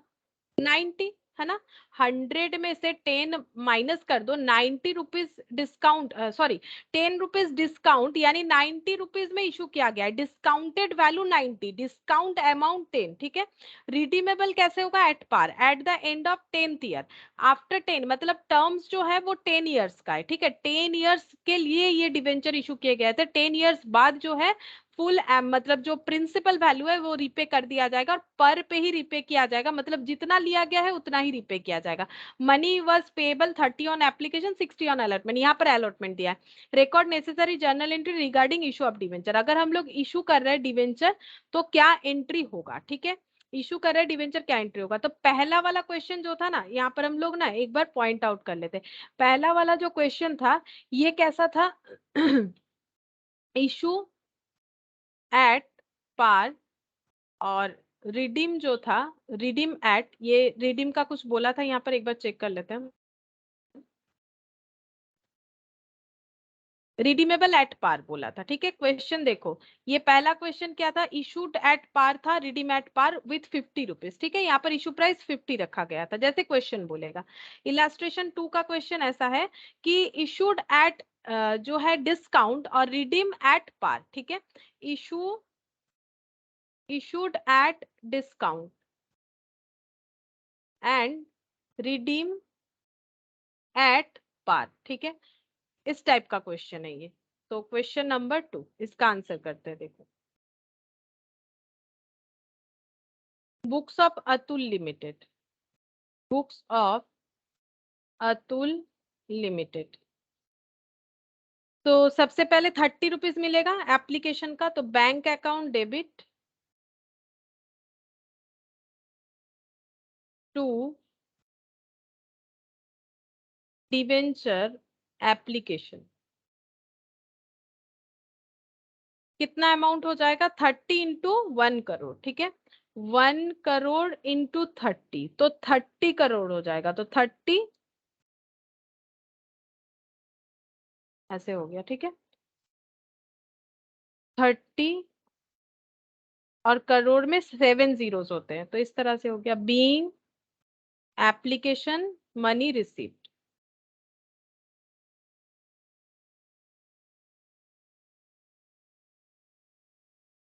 अच्छा, अब ये एप्लीकेशन का पैसा क्या होगा, ये एप्लीकेशन का पैसा हम लोग डिवेंचर में ट्रांसफर मतलब लोन में दिखा देंगे। लोन यानी यहाँ पर डिवेंचर, तो डिवेंचर एप्लीकेशन अकाउंट डेबिट 30 उसके बाद 70 टू डिवेंचर का रेट क्या था 8% to 8% debenture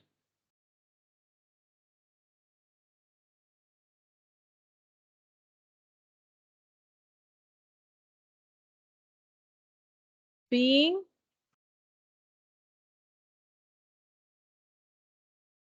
application money transferred to 8% debenture account. अच्छा, अब नेक्स्ट अलॉटमेंट का भी यहाँ पर एंट्री होगा। इसके पहले वाले क्वेश्चन में अलॉटमेंट नहीं था, तो जैसे अलॉटमेंट ड्यू होता है यहाँ पर भी ड्यू देन रिसीव हम लोग करेंगे, सेम प्रोसेस से होगा। ठीक है, तो डिवेंचर अलॉटमेंट अकाउंट डेबिट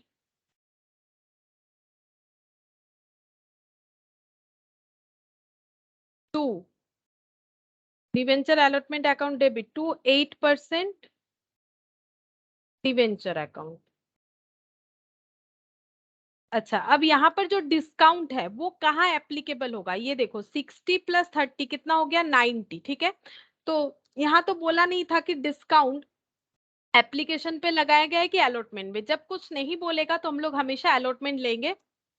जैसे शेयर में देखा था कि शेयर में अगर प्रीमियम का बात होता है, ठीक है, तो वो हम लोग कहाँ पर लेते हैं, फर्स्ट प्रेफरेंस प्रेफरेंस होता है, कुछ नहीं बोलेगा अलॉटमेंट। सेकंड होता है कि जो कॉल वगैरह है वो अगर नहीं होगा फिर भी देन एप्लीकेशन। ठीक है, तो यहाँ पर भी अलॉटमेंट में ही डिस्काउंट कंसीडर किया जाएगा, मतलब यहाँ पर एक डिस्काउंट का भी एंट्री होगा। तो debenture allotment account debit discount on issue of debenture account debit to 8% debenture. ठीक है, being amount due on allotment. अब अमाउंट कितना लिखना पड़ेगा, तो देखो ये तो 1 करोड़ है। ठीक है, 1 करोड़ इंटू कितना हो जाएगा, इंटू 60 हो जाएगा, मतलब 60 और उसके बाद 70। अच्छा, डिस्काउंट कितना हुआ, 1 करोड़ डिवेंचर पे डिस्काउंट हो गया था 10 रुपीज, है ना, 10 रुपीज हो गया था, 90 100 वाला 90 10 रुपीज, यानी 10 और 70। अच्छा, और अलॉटमेंट टोटल कितना हो जाएगा, अलॉटमेंट टोटल हो जाएगा, अच्छा सॉरी ये थोड़ा सा गलत कर दिया मैंने, ये तो हम लोग का कितना हो जाएगा, ये हो जाएगा हम लोग का, ये देखो अलॉटमेंट कितना होगा, पहले ये लिख लेते फिर समझा देंगे। देखो अलॉटमेंट में दो टोटल कितना जा रहा है 60। ठीक है, 60 जा रहा है, बट ये डिस्काउंट के बाद, क्योंकि देखो यहाँ पर क्वेश्चन देने का तरीका क्या है, यहाँ पर 30 और 60 दे दिया है। एक्चुअली अगर डिस्काउंट नहीं होता तो ये 30 एंड 70 होने वाला था, तो यहाँ पर डिस्काउंट जो है वो अगर हम लोग कंसिडर कर रहे हैं तो अलॉटमेंट में कितना पैसा आएगा वो तो कंपनी को पहले से ही पता है, एक अलॉटमेंट में कंपनी के पास 60 ही आएगा, उससे ज्यादा नहीं। ठीक है, तो यहाँ पर अलॉटमेंट में ड्यू कंपनी 60 रुपीज से ही करेगी, तो यहाँ पर हो गया 60 और ये 70, ये कैलकुलेशन के लिए। ठीक है, 1 करोड़ पे 60 आ सकता है क्योंकि कंपनी ने 10 रुपए का डिस्काउंट दिया है हर एक डिवेंचर पे, तो यहाँ पर टोटल कितना दिखाएंगे, यहाँ पर 70 रुपीज दिखाना पड़ेगा। ठीक है, यहाँ पर कितना दिखाएंगे, डिवेंचर अकाउंट में 70 रुपीज दिखाएंगे, ताकि पता चले डिस्काउंटेड अमाउंट कितना है 60 करोड़। ठीक है, अच्छा अब अगर पेमेंट रिसीव होगा तो bank account debit to debenture allotment, कितना, जितना ड्यू, जितना कंपनी को मिलना चाहिए पूरा ही मिलेगा, अगर कोई डिफॉल्ट नहीं होता है तो पूरा ही मिल जाएगा। ठीक है, तो 60 और उसके बाद 70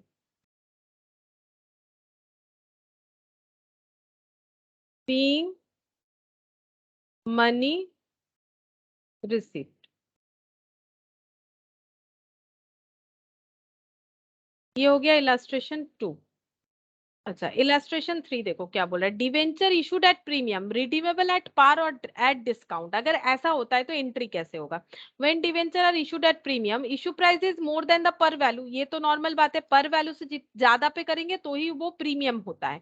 the premium is transfer to securities premium account, यहाँ पर भी same just like share. In this regard the following journal entries recorded, तो अगर एप्लीकेशन का पैसा मिला तो bank account debit to debenture application, अब जब ट्रांसफर होगा तो debenture application account debit 2% of debenture to securities premium, ठीक है। जितना पर वैल्यू है वो चला जाएगा डिवेंचर में, और जितना एक्स्ट्रा प्रीमियम वैल्यू है वो प्रीमियम में चला जाएगा। When debenture are issued at par or premium value, par or premium value but redeemed at discount, then it means that the company will gain by paying less. This gain will not be recognized in the books at the time of issue of debenture as per the conservatism concept. मतलब देखो क्या बोल रहा है, when debenture are issued at par or premium, मतलब debenture को issue किया गया था, किया गया है सपोज पार या प्रीमियम में। जैसे हम मान लेते हैं डिवेंचर का अगर पर वैल्यू 100 है, प्रीमियम 110 है, और रिडीम किया जाएगा डिस्काउंट पे, ठीक है। अगर डिस्काउंट पे रिडीम किया जाता है, सपोज 80 रुपीज पे रिडीम किया जाता है, डिस्काउंट रिडीम हो रहा है डिस्काउंट पे, ठीक है। तो इसका मतलब company will gain by paying less, company को गेन हो रहा है। अगर पर के हिसाब से कंपेयर करो तो 20 का गेन हो रहा है, प्रीमियम के हिसाब से गेन चेक करो तो 30 का गेन हो रहा है। The gain will not be recognised in the books, but ये गेन कभी भी एंट्री नहीं होगा। क्यों नहीं होगा? कब नहीं होगा? Eight the time of issue of debenture, जब हम लोग इशू कर रहे हैं ना पार या प्रीमियम में, तब इस गेन को तो हमें पहले ही पता चल जाता है। सोचो, डिवेंचर का तो ऐसा नहीं है इशू कर दिए, जब रीपे करेंगे तब बताएंगे कैसे करके हम लोग रीपे करने वाले, नहीं, हमें पहले ही बताना पड़ेगा कि रीपे कैसे करोगे। तो रीपे डिस्काउंट पे करेंगे, ये पहले ही बता दिया, कितने दिन बाद करेंगे, कब करेंगे, सारा चीज बता दिया जाता है। तो कंपनी को पहले से ही पता चल जाता है कि रिडेम्पशन पे गेन है कि लॉस है। तो अगर पार और प्रीमियम पे इशू करके अगर रिडीम किया जाता है, ठीक है, अगर रिडीम किया जाता है डिस्काउंट पे, तो कंपनी को पहले से ही पता चलता है कि एक एक डिवेंचर रिडेम्पशन पे अगर पर हुआ तो 20 मेरे एग्जांपल के हिसाब से, या फिर 30 का गेन होगा। लेकिन कंपनी इसे कभी भी इशू टाइम पे इसको रिकॉर्ड नहीं करती है, because of the conservatism concept, ठीक है। क्योंकि कंजर्वेटिज्म कंसेप्ट में हम लोग गेन को रिकॉर्ड नहीं करते, कंजर्वेटिज्म कंसेप्ट में हम लोग हमेशा लॉस को रिकॉर्ड करते हैं, लॉस, ठीक है, गेन को रिकॉर्ड नहीं किया जाता, इसको बोलते हैं कंजर्वेटिज्म कंसेप्ट, ठीक है। तो लॉस को रिकॉर्ड नहीं करेंगे। अब देखते हैं इसके रिगार्डिंग जो क्वेश्चन है, इलस्ट्रेशन 3 देखो क्या बोल रहा है, कोएनल केमिकल्स लिमिटेड इशूड 15,000 नहीं 1,50,000 10% debenture at the rate of 50 at a premium of 10%, 10% premium के साथ इशू किया गया, payable 20 on application and balance on allotment, ठीक है। तो 50 वाला जो है वो 10% प्रीमियम पे अगर जा रहा है तो 55 हो रहा है उसका प्राइस, तो 20 रुपीज अगर एप्लीकेशन पे है तो बाकी कितना 35 हो जाएगा balance on allotment. Debenture are redeemable at par after 6 years, ठीक है। प्रीमियम पे इशू किया गया और पार पे रिडीम होगा, मतलब गेन है कंपनी को, बट इसका रिकॉर्ड नहीं करना है। All the money due on allotment was called up and receive, allotment में सारे कॉल्ड अप किए गए जो होल्डिंग थे उस पे पैसा मिल चुका है। Record necessary entries when premium money is included in the application money, यहाँ पर बता दिया क्लियरली कि प्रीमियम एप्लीकेशन में इंक्लूडेड है, तो हम लोग एप्लीकेशन में दिखाएंगे, अगर कुछ नहीं बोला जाता तो हम लोग अलॉटमेंट में दिखाते। तो इलस्ट्रेशन 3 देखो, इलस्ट्रेशन 3 इसका कंसेप्ट क्या है, issued at premium and redeem at, issued at premium and redeem किस में बोला है, रिडीम बोला है debenture redeemable at par, redeem at par, ठीक है। मैंने इसके आगे वाला का लिखा था, हाँ देखा,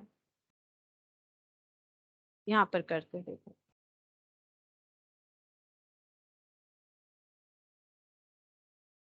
इन the books of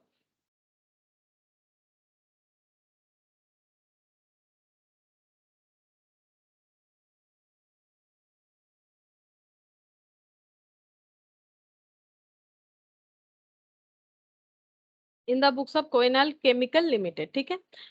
first entry हो जाएगा एप्लीकेशन का पैसा, तो bank account debit to debenture application,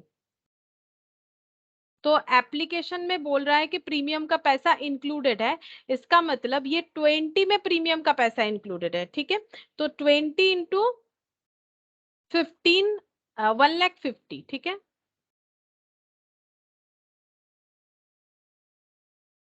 thirty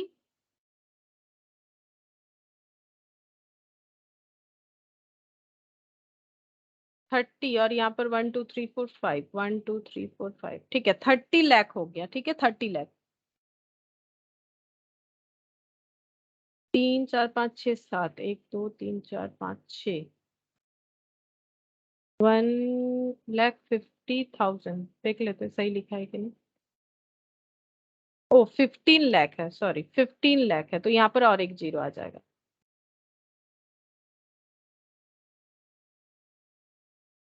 being application money received,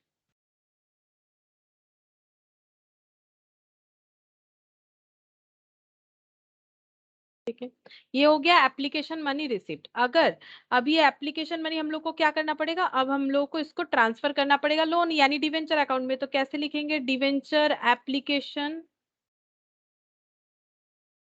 account debit, ठीक है। 30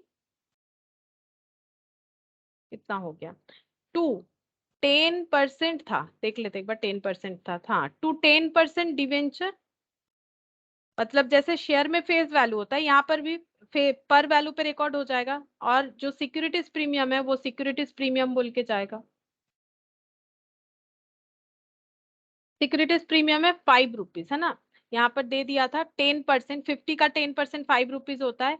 ये हो गया 15 लाख, 15 लाख इंटू कर देते हैं, 15 लाख इंटू 5, 75 लाख, ठीक है, 75 लाख। अच्छा 10% डिवेंचर में कितना जाएगा, 15 लाख इंटू, माइनस करने से कितना हो जाएगा 15, यानी 225 हो रहा है, 225 लाख, 225 लाख मतलब 2,25,00,000 हो जाएगा। ये हो गया being application money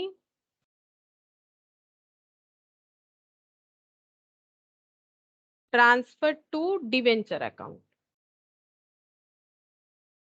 debenture account and securities premium. अच्छा अब नेक्स्ट क्या हो जाएगा, अलॉटमेंट, ठीक है, अलॉटमेंट पहले ड्यू होगा, तो यहाँ पर लिखते हैं debenture allotment account debit to 10% debenture account being allotment due, ठीक है।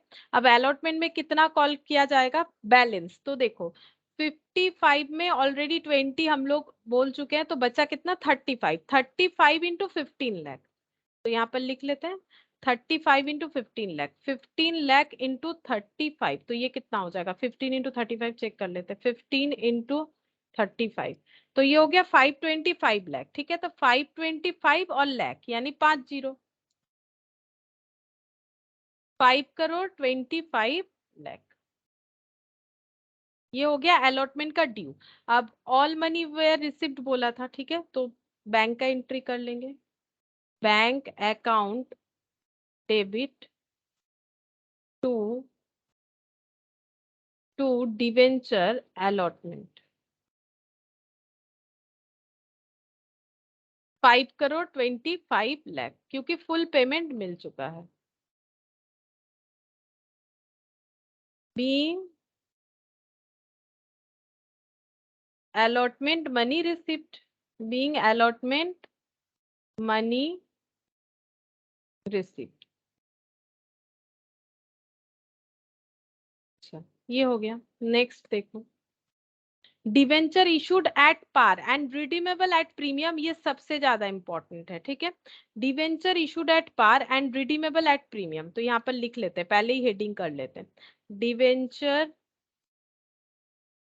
Issued at par and redeem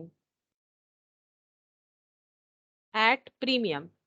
तो अगर इशू पार में हो रहा है, रिडीम प्रीमियम पे हो रहा है, तो कंपनी का लॉस है, ठीक है, कंपनी का लॉस है, तो इशू डेट पे कंपनी लॉस बुक करेगी, ठीक है। जैसे फ्यूचर में गेन होगा, जैसे अभी थोड़ी देर पहले जो हम लोगों ने कंसेप्ट किया, दैट इज कंपनी ने इशू किया था प्रीमियम पे, रिडीम कर रहा है पार पे, तो कंपनी का क्या है, गेन है, लेकिन गेन का कोई रिकॉर्डिंग नहीं होगा because of the conservatism approach, ठीक है।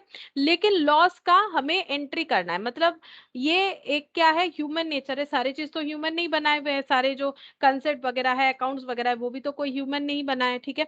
तो इसीलिए उसी कंसेप्ट के हिसाब से कंजर्वेटिव, मतलब अगर कुछ लॉस हो रहा है तो जरूर रिकॉर्ड करो, मतलब हमें जो है बुरा ज्यादा दिखता है, अच्छा कम दिखता है, ठीक है। तो गेन जो है उसे बुक मत करो, ठीक है, फ्यूचर का गेन बुक मत करो, बट फ्यूचर का लॉस बुक कर लो, दैट इज कंजर्वेटिज्म अप्रोच। तो यहाँ देखो फ्यूचर में लॉस होगा, उसको रिकॉर्ड करना है। अब देखो क्या बोल रहा है, where debenture are to be redeemed at premium and extra entry is to be made at the time of issue, ठीक है, इशू के टाइम पे एक एक्स्ट्रा एंट्री होगा, and allotment of debenture, the entry is to be passed for providing premium payable on redemption. ये entry किस बात का होगा, फ्यूचर में प्रीमियम पे रीपे करने का जो लॉस है उसको रिकॉर्ड करने के लिए।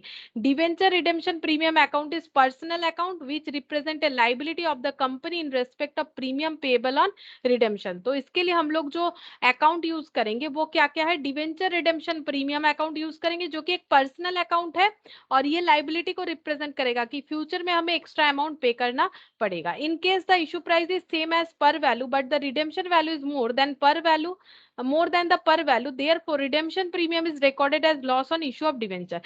सिंपल सा बात है, अगर हम लोग इशू प्राइस जो है वो है same as par value but redemption value is more than par value, issue price equal to है पर वैल्यू, ठीक है, बट रिडेम्पशन जो हो रहा है वो है ग्रेटर देन पर वैल्यू, तो लॉस तो होगा कंपनी का, ठीक है। Eight the time of allotment of debenture हमें ये लॉस को रिकॉर्ड करना है, मतलब इशू डेट पे, अलॉटमेंट कब होता है, इशू डेट पे ही तो हम लोग करते हैं, इशू करने के बाद ही तो अलॉटमेंट होता है, तो अलॉटमेंट डेट पे हमें उस लॉस का एंट्री रिकॉर्ड करना पड़ेगा। यहाँ पर कैसे दिया हुआ है देखो, एप्लीकेशन का पैसा मिल गया, bank to debenture application, debenture application to debenture, जैसे ट्रांसफर होता है, फिर यहाँ पर अलॉटमेंट ड्यू हुआ, debenture allotment account debit to debenture, और ये कौन सा है, ये लॉस का रिकॉर्डिंग यहाँ पर कंबाइनली दिखा दिया है, ठीक है, loss on issue of debenture to debenture redemption premium, ठीक है। ये क्या है, ये एक पर्सनल अकाउंट है, ये क्या है, ये एक पर्सनल अकाउंट है जो कि लाइबिलिटी को रिप्रेजेंट करता है, ये लॉस है, नॉमिनल अकाउंट, ठीक है, ये लॉस हो गया। अच्छा अब यहाँ पर देखो कंपाउंड एंट्री बोला है, सेपरेट एंट्री भी कर सकते हो। Students can note that instead of passing the separate entry, compound entry can be pass, मतलब यहाँ पर बोल रहा है अलग अलग नहीं करके एक साथ भी हम लोग कर सकते हैं एंट्री, ठीक है, हम अलग करके दिखाएंगे, फिर तुम लोग चाहो तो एक साथ भी कर सकते हो। Bank account debit loss on issue of debenture to percentage of debenture to redemption of premium, ये एंट्री क्या हुआ ये बताएंगे, ये क्वेश्चन के साथ, ठीक है, जब तक एक क्वेश्चन नहीं करोगे नहीं समझ में आएगा। तो इलस्ट्रेशन 4 देखो क्या बोल रहा है, modern equipment limited issued 4,12% debenture 100 payable as follows, 30 on application on allotment 70, मतलब पार में इशू हुआ है, पर में इशू हुआ है, 100, ठीक है, तो पर वैल्यू पे इशू हुआ है। The debenture were fully subscribe, मतलब ये पूरे डिवेंचर सब्सक्राइब्ड हो गए, all the money was duly received, और पूरे 100 जो है वो मिल चुके हैं through application and allotment, as per the term of issue debenture are redeemable at 110। ये हमें देखना है कि क्वेश्चन में जब भी रहेगा कि रिडीम एट प्रीमियम, तब इशू डेट पे 2 एंट्री होगा, क्योंकि 100 के जगह 110 हमें रीपे करना है पर डिवेंचर पे, तो 10 रुपीज का लॉस हमें रिकॉर्ड करना पड़ेगा। Record necessary journal entries regarding issue of debenture, सिर्फ इशू के टाइम पे क्या एंट्री होगा वो हमें दिखाने के लिए बोला है, ठीक है। तो देखो इशू के टाइम पे एंट्री क्या होगा, तो सबसे पहला एंट्री हो जाएगा इन द, ये हो गया illustration 4, in the books of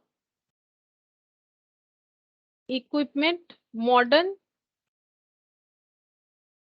equipment limited.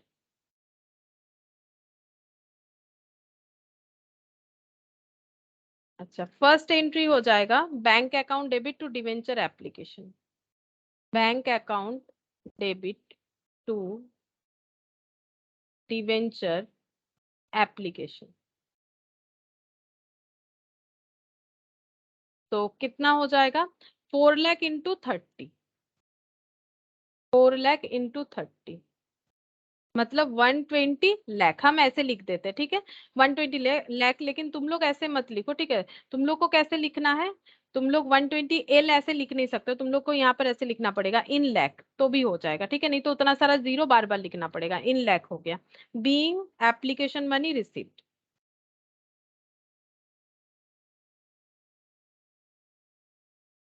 अब इस एप्लीकेशन मनी को ट्रांसफर करना पड़ेगा। Debenture application to 12% debenture 120 being application money transfer.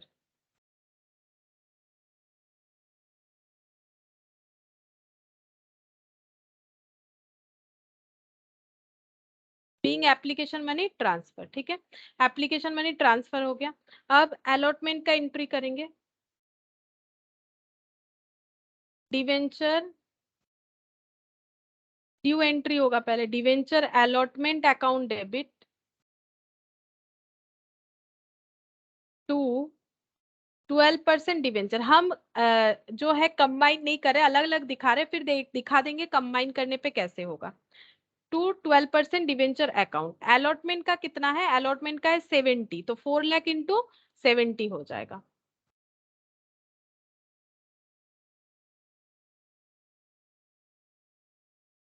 To 80 lakh, ठीक है, 280 लाख यहाँ पर इन लाख।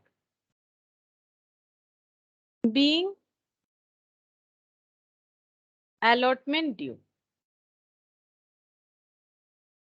अच्छा, अब हमें क्या करना पड़ेगा, यहाँ पर जो लॉस हो रहा है उसका रिकॉर्डिंग करना पड़ेगा। लॉस कितना हो रहा है, कितने का डिवेंचर है, 100 का, कितने में रीपे होगा, 110, तो पर डिवेंचर पे लॉस है 10 रुपीज का, और उसको हमें फ्यूचर का लॉस आज ही रिकॉर्ड करना पड़ेगा। और लॉस हम लोग कितने से रिकॉर्ड करेंगे, पर डिवेंचर 10 रुपीज से। एंट्री कैसे होगा, लॉस ऑन इशू, इशू के टाइम पे लॉस हो रहा है इसीलिए loss on issue of debenture account debit, और ये फ्यूचर का लाइबिलिटी है, आज का नहीं है, फ्यूचर का लाइबिलिटी है।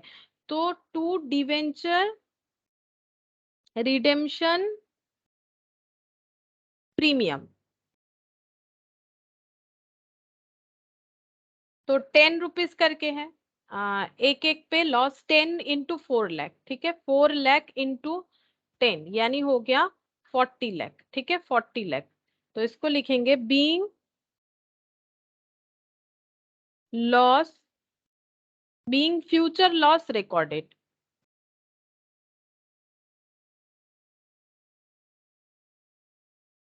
जैसे कंजर्वेटिज्म अप्रोच के लिए हम लोग गेन को रिकॉर्ड नहीं करते हैं, उसी तरह से उसी अप्रोच के लिए हमें लॉस को रिकॉर्ड करना पड़ता है फ्यूचर का, ठीक है। अब हम लोग पेमेंट रिसीव कर लेंगे अलॉटमेंट का, तो bank account debit to debenture allotment,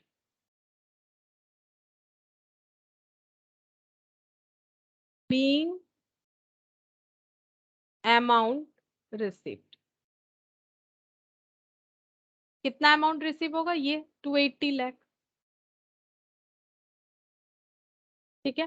तो जब भी इशू होगा, जब भी इशू सॉरी जब भी हम लोगों का रिडेम्पशन एट प्रीमियम होगा, अगर कभी भी क्वेश्चन में ये वाला है, तो इशू डेट पे नॉर्मल जो भी एंट्रीज होते वो तो होंगे, एक एडिशनल एंट्री होगा, दैट इज फ्यूचर का फ्यूचर का लाइबिलिटी को हम लोग रिकॉर्ड करेंगे, फ्यूचर लाइबिलिटी को रिकॉर्ड करेंगे, क्यों, ड्यू टू कंजर्वेटिज्म अप्रोच, ठीक है।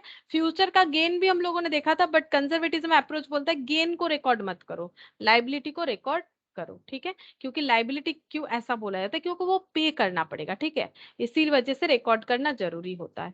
तो ये हो गया इलास्ट्रेशन 4, ठीक है। अब यहाँ पर नेक्स्ट पॉइंट है debenture issued at discount redeemable at premium आ रहा है, ठीक है। तो इसके बाद बाकी अलग अलग और भी पॉइंट्स है, ये हम लोग नेक्स्ट क्लास में करेंगे, ठीक है, आज यहाँ तक ही करते हैं, नेक्स्ट क्लास में यहाँ से स्टार्ट करेंगे।